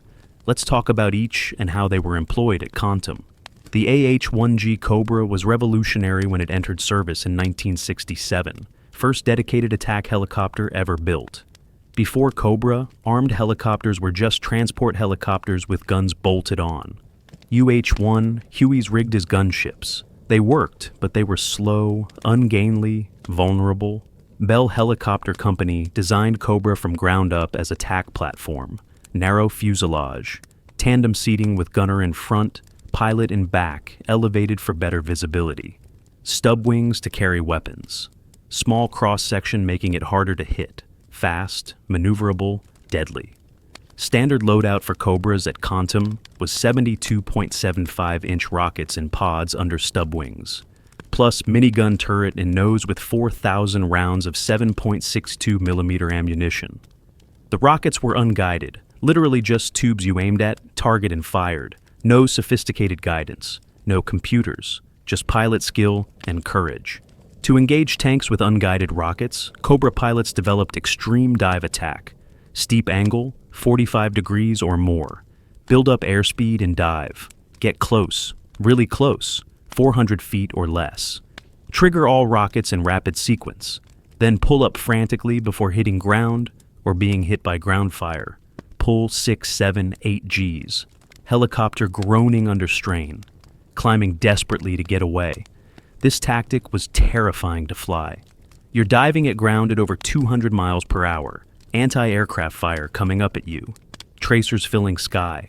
You have maybe 2 seconds at bottom of dive to trigger rockets. If you wait too long, you hit ground. If you don't get steep enough, rockets miss. If you don't pull up hard enough, you're dead. And you're doing this multiple times per day. Mission after mission. Day after day. The courage this required is difficult to overstate, but it worked. Cobra pilots at Kontum destroyed tanks, broke up infantry assaults, saved ARVN positions from being overrun. They did this at terrible cost. Helicopters were shot down, crews were killed, but they kept flying because soldiers on ground needed them. Then there was TOW, tube-launched, optically tracked, wire-guided anti-tank missile. This was cutting-edge technology in 1972. Revolutionary concept, fire missile from helicopter, stay thousands of meters away from target, guide missile onto target using optical sight, wire unspooling behind missile, carrying guidance commands from helicopter's computer to missile's control surfaces. Pilot just keeps crosshairs on target, computer does rest. Steers missile to wherever pilot looking. TOW had been in development for years, but had never been used in combat before Kontum. The systems arrived in Vietnam just weeks before Easter offensive began. Crews had minimal training, no established doctrine, no combat experience. They were going to figure it out as they went. And in May 1972, they did. 81 TOW missiles fired during Battle of Kontum, 50 confirmed hits, 50 tanks destroyed. Success rate over 60% with brand new weapon in first combat use. That's remarkable, revolutionary, game-changing. The psychological effect on North Vietnamese tank crews was devastating. Before TOW, tanks could close to within hundreds of meters of targets before being engaged. Now they were being destroyed from 3 kilometers away. Missiles coming from helicopters they could barely see. Hitting with precision they couldn't believe. Tank crews became terrified. Officers became reluctant to commit armor. The advantage tanks should have provided was neutralized. Every attack helicopter in every modern military today descends from what was proven at Kontum. AH-64 Apache, Russian Mi-28, Chinese Z-10. All carry guided anti-tank missiles because TOW proved the concept worked. Finally, B-52 Stratofortress, 8-engine strategic bomber designed in 1950s to drop nuclear weapons on Soviet Union. By Vietnam War, adapted for conventional bombing. Each B-52 carried over 100 conventional bombs, typically 500-pound or 750-pound bombs. Enough explosive to obliterate area size of several football fields. They'd fly missions called arc light strikes, 3 bombers in formation releasing payloads simultaneously, creating carpet of destruction that killed everything in impact zone. At Kontum, B-52 strikes were used with devastating effectiveness. Over 300 sorties during siege, dropping over 20 million pounds of ordnance on North Vietnamese positions around city. When arc light strike hit enemy battalion, that battalion ceased to exist. 1 minute, hundreds of soldiers in assembly areas. Next minute, nothing but craters and body parts. Soldiers kilometers away felt shockwave, saw debris raining from sky, heard titanic roar even through hands over ears. North Vietnamese learned to fear B-52s more than anything. Couldn't see them coming. Flew at 30,000 feet. Couldn't hear engines. Bombs just fell from clear sky. If you were in wrong place, you died. No warning, no chance to take cover, just instant death or horrific wounds. The psychological terror was as important as physical destruction. North Vietnamese soldiers would panic at rumor of incoming B-52s. Officers lost control of troops who fled rather than face arc light. Colonel Bea requested B-52 strikes as close as 1,000 meters from his own positions. That's danger close. Shrapnel and blast effects would hit friendly forces. But Bea judged it necessary. North Vietnamese massing just beyond perimeter. If not hit before attacking, might break through. Better to risk some friendly casualties than lose city. The strikes went in. ARVN soldiers in bunkers felt earth shake, felt concussion waves, some wounded by shrapnel falling from sky. But North Vietnamese attacks being formed were shattered. Hundreds killed, assaults canceled, Kontum held for another day. These 3 weapons, Cobra, TOW, and B-52, were decisive. They offset North Vietnamese advantages in numbers and armor. They proved that with proper air support, smaller defending force could defeat larger attacking force. They validated concept of combined arms warfare, ground troops holding positions, air power destroying enemy before they could mass for attacks, integration of all elements into coherent defensive system. This is how modern militaries fight today. Lessons learned at Kontum remain relevant 50 years later. History remembers John Paul Vann. His name is in books. Neil Sheehan wrote his biography. Military historians study his role. But what about the South Vietnamese soldiers who actually held the line at Kontum, who stood in bunkers under artillery fire, who fought tanks with shoulder-fired rockets, who bled and died defending their city? Most of their names are lost to history. They deserve better. Colonel Lai Tong Ba is the most important. The commander of ARVN 23rd Division, the man who organized and led the defense. Without Ba's competent, courageous leadership, Kontum falls. Ba was everything Colonel Dat at Tan Con wasn't. Professional, experienced, willing to fight, unflappable under pressure. He made sound tactical decisions during crisis. He stayed with his troops, visited front lines, exposed himself to danger. His soldiers saw him and took courage from his example. Bea had served in ARVN for over a decade by 1972, risen through ranks based on competence, not politics. That was rare in South Vietnamese Army, where connections often mattered more than ability. He'd commanded at battalion level, regimental level, knew how to fight. More importantly, knew how to lead, how to inspire soldiers to stand when every instinct said, run, how to stay calm when everything falling apart, how to make decisions without complete information under terrible pressure. These qualities can't be taught. You either have them or you don't. Ba had them. During 3 weeks of siege, Ba barely slept. He was constantly moving, checking positions, talking to commanders, making adjustments to defensive plan as situation evolved. When crisis emerged, when NVA penetrated defensive line on May 26th, BA didn't panic. He committed his reserve at exactly right moment, led counterattack that saved division headquarters. After battle, when North Vietnamese withdrew, Ba's soldiers hadn't just survived, they'd won. Against overwhelming odds, that victory was as much Ba's as Van's, maybe more, because Ba commanded troops on ground, made tactical decisions in real time, kept defense together when it should have shattered. What happened to Ba after war? Same as thousands of other South Vietnamese officers. When Saigon fell in 1975, Ba fled, became refugee, settled in United States, lived quietly, worked regular jobs, never received recognition he deserved for saving Kontum. He was just another refugee, another face in crowd, another veteran of lost war that Americans wanted to forget. He died in obscurity, his story known only to a small circle of Vietnamese American veterans and military historians who study war seriously. Then there were regimental and battalion commanders, the colonels and lieutenant colonels and majors who led troops in actual fighting, men whose names appeared in after-action reports but nowhere else, who made life-and-death decisions every hour for 3 weeks, who led counterattacks, who rallied troops when they wanted to break, who died, many of them, never knowing whether their sacrifice mattered. The 53rd Regiment commander held northern perimeter against main North Vietnamese assault. His troops absorbed heaviest attacks for 2 weeks. Casualty rates were staggering. Entire companies reduced to squads, battalions to company strength. But they held. Every bunker that was lost was immediately counterattacked. Every penetration sealed. The 53rd Regiment, by end of battle, was combat ineffective. But they'd accomplished mission, held their sector, prevented breakthrough that would have doomed city.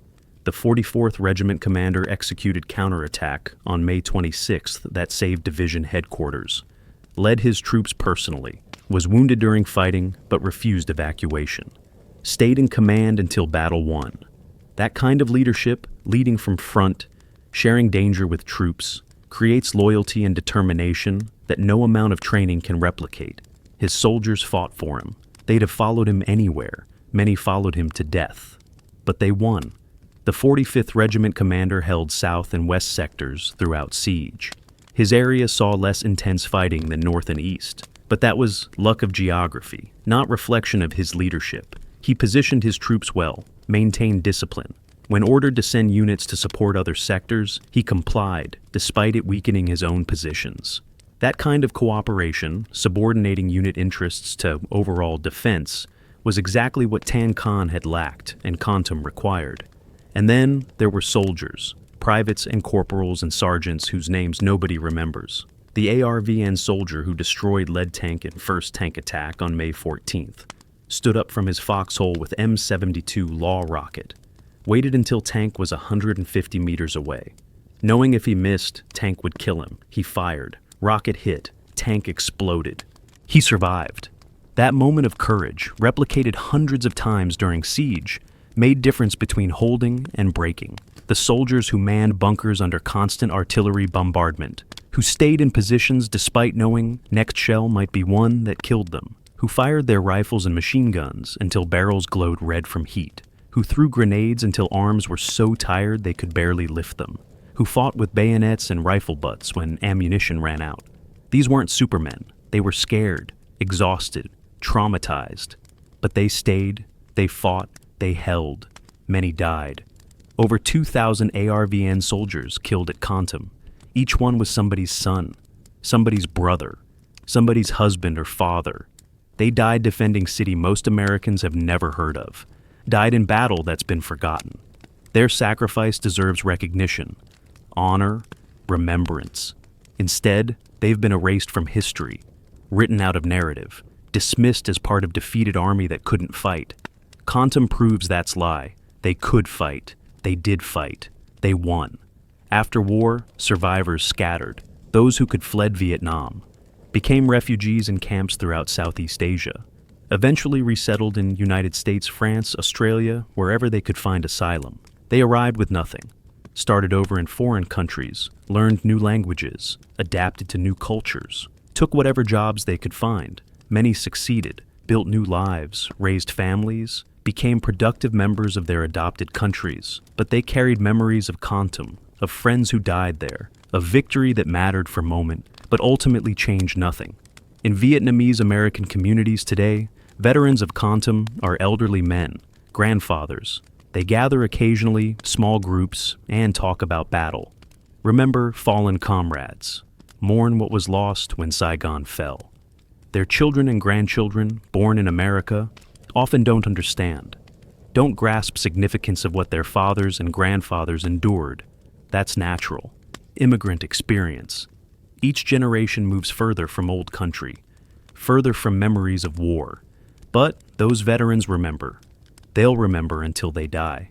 And when they're gone, who will remember Kontum? Who will honor sacrifice of 2,000 ARVN soldiers who died there? That's why telling this story matters. So sacrifice isn't forgotten. So courage is recognized. So history records truth. In immediate tactical sense, victory at Kontum was clear-cut, city held. North Vietnamese offensive in Central Highlands defeated. South Vietnam not cut in half. But what were broader strategic consequences? Did Kontum actually change anything? Or was it just delaying inevitable? Historians still debate these questions. Short-term consequences were significant. Eastern Offensive as whole was North Vietnamese strategic failure. Yes, they captured Quang Tri City in north, but ARVN eventually recaptured it after months of fighting. An Loc in south held despite brutal siege. Kontum and Central Highlands held. None of three major objectives achieved. North Vietnam failed to topple Thieu government, failed to prove Vietnamization wouldn't work, failed to force Americans to abandon South Vietnam immediately. The offensive cost North Vietnam enormously in casualties and equipment without achieving decisive victory. For United States, Kontum validated policy of Vietnamization, at least superficially. Nixon administration could point to Eastern Offensive and say, see, policy works. ARVN can defend South Vietnam with our air support and advisors. We don't need American ground troops. We can continue withdrawal while maintaining commitment to South Vietnamese government. This political cover was valuable, helped sustain American involvement long enough to negotiate Paris peace accords in January 1973. Those accords ended direct American military involvement while leaving South Vietnamese government in place. That was Nixon's goal, Vietnamization's purpose. Kontum helped achieve it, but long-term consequences revealed fundamental problem. Victory at Kontum depended entirely on massive American air support. B-52 strikes, tactical fighters, Cobra gunships, TOW missiles, forward air controllers, all American, all requiring American personnel, American aircraft, American ordnance, American logistics. Remove that support, what happens? Tan-can happens. Collapse, defeat, rout. That's what Eastern Offensive actually proved, not that Vietnamization worked, but that it couldn't work without continued American commitment at levels politically unsustainable in United States. By 1973, that support was being withdrawn. Paris peace accords prohibited American military personnel from remaining in South Vietnam except small number of advisors. B-52s stopped flying combat missions. Tactical air support ended. American helicopters went home. ARVN was on its own, with one crucial difference from Kontum. North Vietnamese army was still there, still preparing, still building up for next offensive, learning from mistakes, adapting tactics, waiting for moment when South Vietnam would stand alone. That moment came in 1975, Spring Offensive, similar to Easter Offensive but larger, better coordinated, and this time, ARVN faced it without American air power, without advisors, without support that made victory possible at Kontum. The result was catastrophic. South Vietnamese units collapsed, defense disintegrated. North Vietnamese tanks rolled into Saigon on April 30th, 1975. War was over. South Vietnam had fallen. Could different outcome at Kontum have changed this? Probably not. If Kontum had fallen in May 1972, South Vietnam might have collapsed then instead of 1975, buying 3 more years of existence. Was that worth 2,000 ARVN deaths plus thousands of civilian casualties? That's moral question without clear answer. For survivors, those 3 years mattered. Families stayed together, businesses operated, life continued.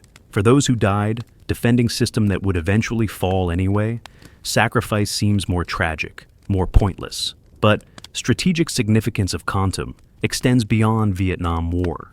Battle offers lessons about modern warfare that remain relevant, about integration of air and ground power, about importance of leadership, about how to defend against conventional assault when outnumbered, about urban combat, about proper employment of attack helicopters, about guided anti-tank missiles. Military professionals worldwide study Kontum, even if general public never heard of it. Tactics developed there influence doctrine in every modern military. TO's combat debut at Kontum revolutionized anti-tank warfare. Every attack helicopter today carries guided missiles because TO proved concept worked. Soviet Union developed AT-6 Spiral helicopter, launched anti-tank missile in response to American Tau. Europeans developed H-Hawk and Milan. Chinese developed HJ series missiles. Israeli Spike. All descended from what was proven at Kontum. That one battle, that one desperate last stand, changed how militaries worldwide think about engaging armor. Cobra tactics developed at Kontum influenced close air support doctrine globally. Extreme dive attacks, using terrain for cover, rapid strike, and withdrawal. These became standard procedures taught to attack helicopter pilots everywhere. American AH-64 Apache doctrine traces directly to lessons learned by Cobra pilots over Kontum. Russian Ka-52 and Mi-28 helicopter tactics show similar influence. Chinese Z-10 employment doctrine learned from Kontum. Battle fought in obscure provincial capital in Vietnam influenced military thinking worldwide for decades. B-52 strikes at Kontum demonstrated value of strategic bombers in tactical support role. Soviet Union already understood this, used strategic bombers in Afghanistan later in decade. Americans used B-52s in both Gulf Wars in tactical support role. Precision-guided munitions have changed how it's done, but basic concept, using heavy bombers to support ground operations, was validated at Kontum. That validation influenced procurement decisions, doctrine development, force structure in militaries worldwide. Urban combat lessons from Kontum influenced how militaries trained for city fighting. Before Kontum, most military doctrine assumed urban combat would be rare, avoided if possible. Kontum showed that in modern warfare, cities become battlefields, whether you want them to or not. How do you defend city against determined assault? How do you fight house to house without massive civilian casualties? How do you use artillery and air power in urban environment? Kontum provided harsh lessons, lessons that were studied, incorporated into training, used to develop doctrine for military operations in urban terrain, Emawat. Americans fighting in Fallujah and Mosul decades later used doctrine that descended from lessons learned at Kontum.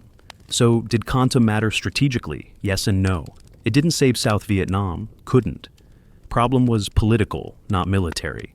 But it demonstrated important truths about modern warfare, provided valuable lessons, validated technologies, influenced doctrine. Those contributions have lasting value even if country that won battle no longer exists. History is more than just who wins and loses an end. It's about moments of courage, decisive battles, lessons learned, innovation under pressure. Kontum represents all of that.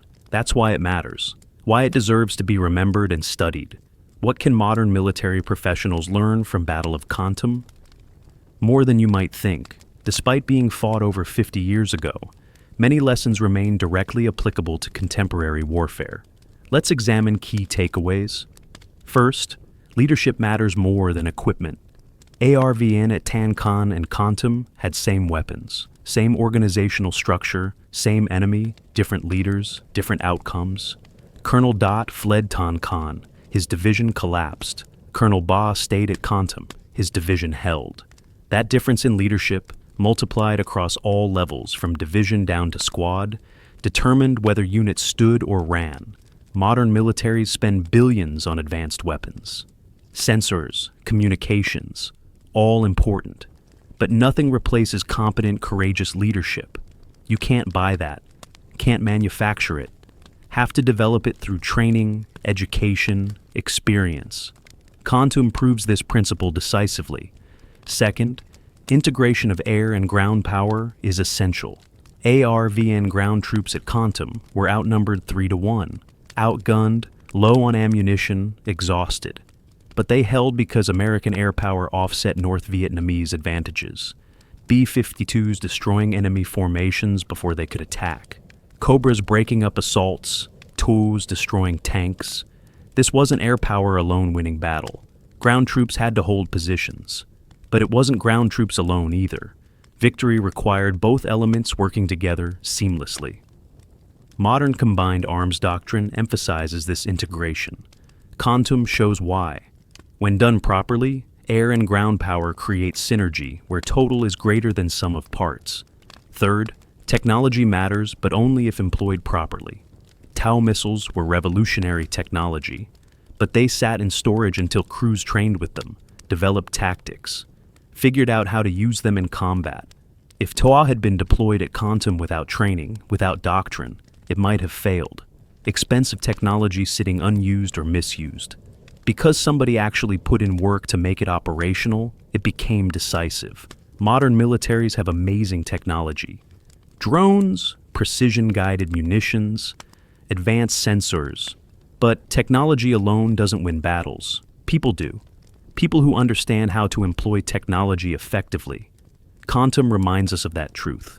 Fourth, urban combat is uniquely challenging and requires specialized training. Kontum showed how difficult it is to fight in cities. Buildings provide cover, but also limit visibility. Civilians complicate everything. Rules of engagement become stricter. Artillery and air power harder to employ without massive collateral damage. Close-range combat dominates. Casualties mount quickly. Modern militaries now train extensively for urban warfare. Mout facilities, realistic scenarios. But many lessons they teach were learned at places like Kontum. Every modern soldier who trains for city fighting stands on foundation built by those who fought at Kontum and similar battles. Fifth, morale and will to fight are crucial intangibles. ARVN soldiers at Kontum were defending their own country, their own city, their own families. That gave them reason to fight, motivation that sustained them through 3 weeks of hell. North Vietnamese had ideological commitment and discipline, but as casualties mounted, as B-52 strikes obliterated their units, morale declined.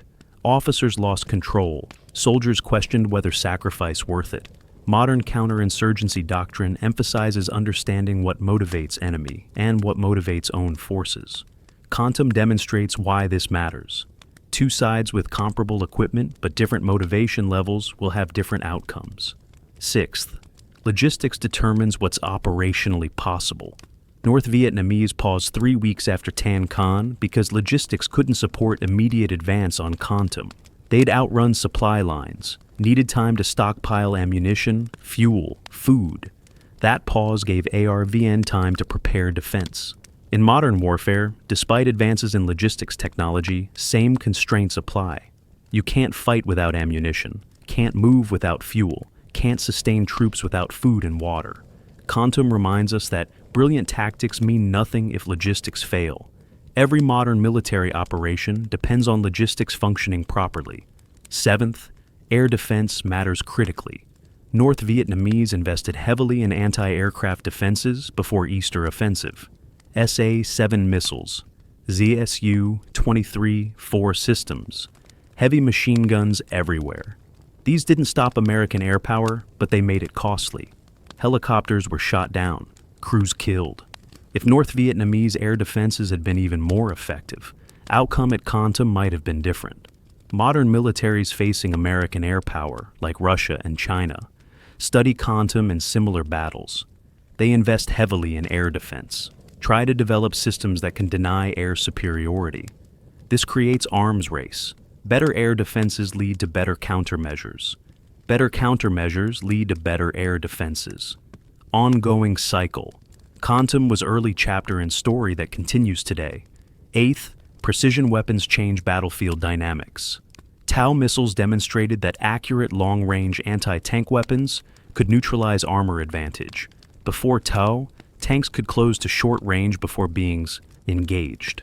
After Tau, tanks became vulnerable at distances measured in kilometers. This fundamentally changed how armor was employed. Modern precision-guided munitions, launched from aircraft or ground platforms or ships, represent evolution of same principle. Accuracy matters more than volume of fire. One precision weapon hitting target more valuable than 100 unguided weapons missing. Kontum helped establish this principle that dominates modern warfare. Ninth, civilian casualties in urban warfare are inevitable but must be minimized. Kontum saw between 1,500 and 2,500 civilians killed during 3-week siege, artillery and rockets falling on residential neighborhoods, families trapped in combat zone, children dying. This created humanitarian disaster and political problem. Modern militaries understand that excessive civilian casualties undermine strategic objectives, even if tactical situation is won. Rules of engagement, precision weapons, careful target selection, all designed to minimize civilian deaths. But Kontum showed that even with best intentions, urban combat kills civilians. That reality must be factored into operational planning. 10th, historical analysis matters. Military professionals study past battles to understand principles of war, learn from others' successes and failures, develop doctrine, train troops. Kontum offers rich material for study. But battle is largely forgotten by general public. That's unfortunate. Because lessons learned there came at terrible cost. Blood of thousands of soldiers, suffering of tens of thousands of civilians. To ignore those lessons, to forget battle, dishonors sacrifice made there. Modern militaries should study Kontum, teach it in staff colleges, use it in war games, apply lessons to contemporary operations. That's how we honor those who fought there, by ensuring their sacrifice contributed to better understanding of warfare. Battle of Kontum was one of most important engagements of entire Vietnam War. Strategically crucial, tactically fascinating, introduced revolutionary weapons, demonstrated important principles. Yet most Americans have never heard of it. Why has Kontum been forgotten? Timing is a major factor. By May 1972, American public had checked out on Vietnam. War was supposed to be over, American ground troops mostly gone, draft winding down, media coverage declined dramatically, front pages focused on other stories, Watergate brewing, presidential election approaching. Nobody wanted to hear about Vietnam anymore. When Easter Offensive began, when largest battle of war erupted, American media gave it limited coverage. Battle of Kontum, despite its importance, received even less attention. It happened, it was significant. But nobody was paying attention. Compare this to coverage of earlier battles. Ia Drong in November 1965 received extensive coverage. First major engagement between American troops and NVA. Made front pages, network news devoted. Segments to it. Public was engaged, interested. Same with Tet Offensive in 1968. Wall-to-wall coverage. Walter Cronkite went to Vietnam. Declared war unwinnable. Changed public opinion. Those battles embedded themselves in American consciousness. Kontum didn't, happened at wrong time, when public had moved on. Also, American ground troops weren't involved in fighting. At Kontum, Americans were advisors and helicopter pilots, important roles. But they weren't infantry soldiers dying in large numbers.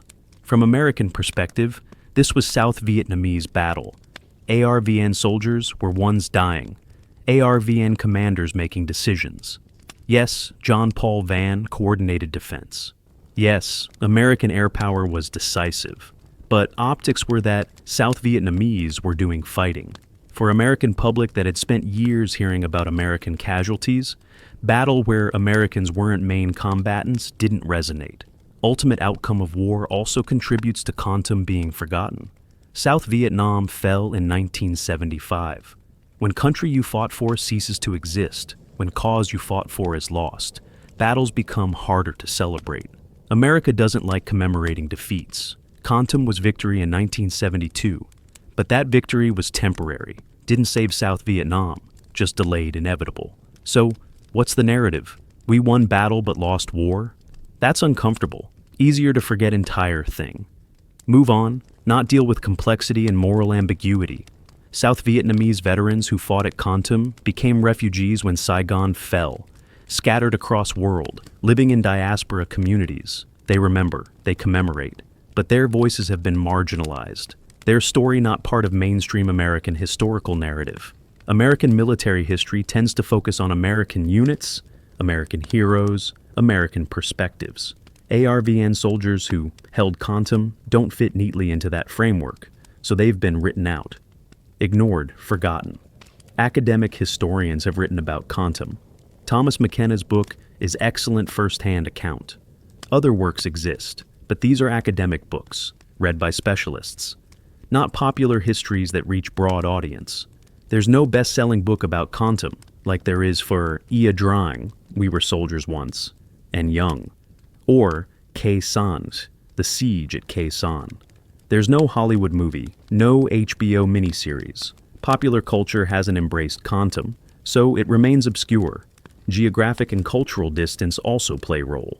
Kontum is provincial capital in central highlands of Vietnam, remote, difficult to reach even today, not tourist destination. Americans who visit Vietnam go to Hanoi, Ho Chi Minh City, Ha Long Bay. They don't go to Kontum. So, there's no physical connection, no opportunity for average American to stand where battle was fought. See terrain, understand what happened. That physical disconnect makes history feel abstract, unreal. Complexity of story also works against popular memory. Battle of Kontum isn't simple. It's not good guys versus bad guys. It involves South Vietnamese army with complicated relationship to United States. Involves John Paul Van, fascinating but deeply flawed character. Involves political context of Vietnamization and Paris peace talks. Involves technological innovations. Multiple levels of complexity. American public prefers simpler narratives, heroes and villains, clear victories, straightforward lessons. Kontum doesn't offer that. It's messy, ambiguous, complicated. Harder to remember and commemorate. Finally, there's question of veterans themselves. American helicopter pilots who flew at Kontum came home to country that didn't want to hear about their service.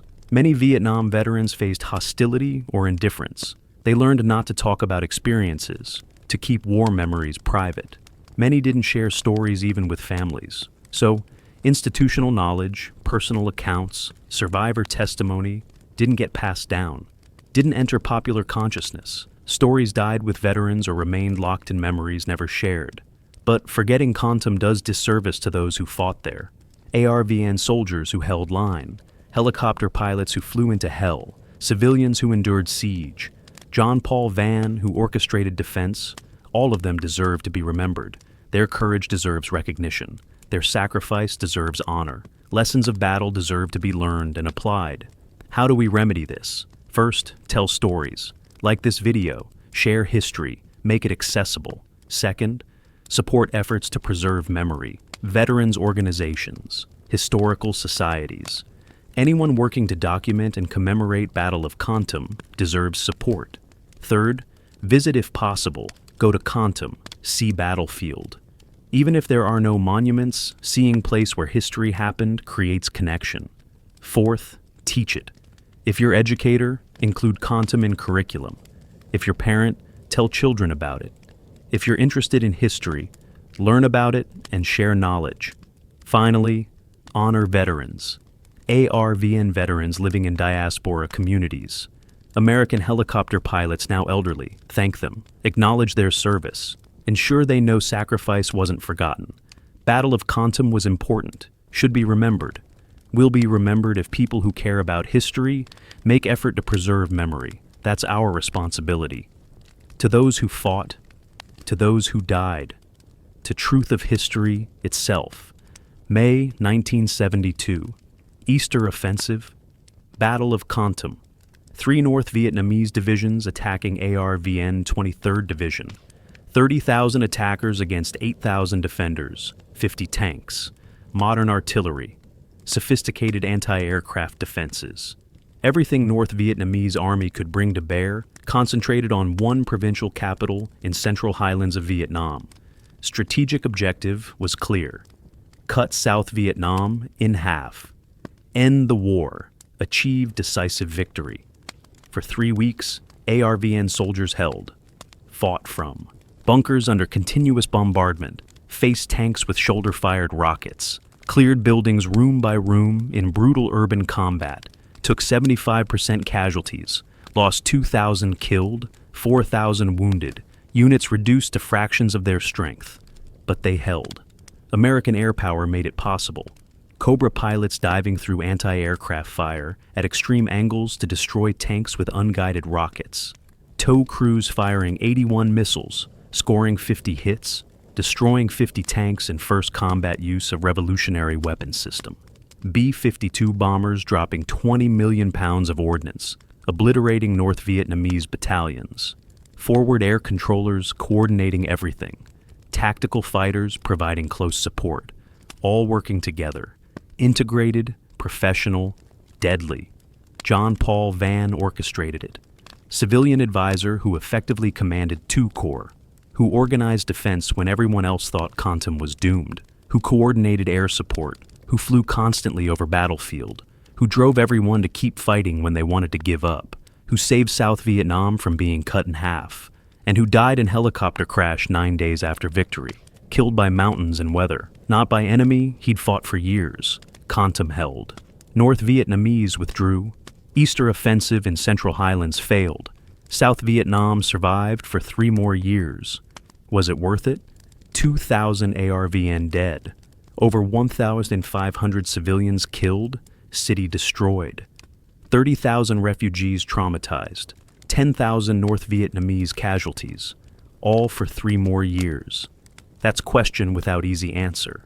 But victory at Kontum mattered, demonstrated that an ARVN could fight when properly led and supported, validated technologies that would influence warfare for decades, provided lessons that modern militaries still study, showed courage and sacrifice worthy of recognition and honor. That matters regardless of ultimate outcome. Today, Kontum is quiet city in Vietnamese Central Highlands. Population 150,000, known for scenic beauty, coffee plantations, ethnic minorities, wooden churches. Tourists visit occasionally. Few know that in May 1972, this peaceful place was site of desperate battle. That streets they walk were once covered with rubble and bodies. That buildings they admire were destroyed and rebuilt. That thousands died here defending city against overwhelming odds. There are no monuments to battle, no plaques marking where critical fighting occurred, no museums commemorating defense. Vietnamese government, having won war, controls historical narrative. Easter offensive portrayed as glorious advance temporarily halted by American imperialism's massive bombing. ARVN's successful defense doesn't fit that narrative, so it's minimized, ignored, written out of official history. ARVN veterans who held Kontum scattered after Saigon fell, fled Vietnam as refugees, settled in the United States, France, Australia, started over in foreign countries, learned new languages, adapted to new cultures, built new lives. Many succeeded, but they carried memories of Kontum, of friends who died there, of victory that mattered for a moment, but ultimately changed nothing. They're elderly now, grandfathers. In few years, they'll all be gone. When they die, who will remember Kontum? Who will honor sacrifice? Who will tell story? That's why videos like this matter, why books and articles and documentaries about Kontum matter, why preserving memory matters. Not because Kontum changed outcome of war, it didn't. Not because it represents unambiguous victory, it doesn't. But because people who fought there deserve better than obscurity. Because courage and sacrifice should be recognized regardless of ultimate outcome. Because lessons learned there came at terrible cost and should be remembered and applied. Because history is more than just who wins and loses an end. It's about moments of courage, about desperate stands, about people doing extraordinary things under impossible circumstances. Battle of Kontum was all of that. 3 weeks when everything hung in balance. when a handful of ARVN regiments, supported by American air power, held against overwhelming odds, when revolutionary weapons were used in combat for first time and changed warfare forever, when competent leadership made difference between catastrophic defeat and improbable victory, when individual acts of courage, multiplied across thousands of soldiers, created outcome nobody expected. That deserves to be remembered, studied, honored, not because South Vietnam won war, it didn't, but because in May 1972, at Kontum, they won battle. And that matters. It always matters. So remember Kontum, tell the story, share it with others, study the lessons, honor the veterans, Vietnamese and American, living and dead. Make sure sacrifice wasn't in vain. Make sure courage is recognized. Make sure history is preserved. Because even in wars ultimately lost, battles can be won. And those victories matter. They define us. Show us what humans are capable of when tested, what courage looks like, what sacrifice means, what leadership achieves, what happens when people refuse to quit, even when situation seems hopeless. Kontum was all of that.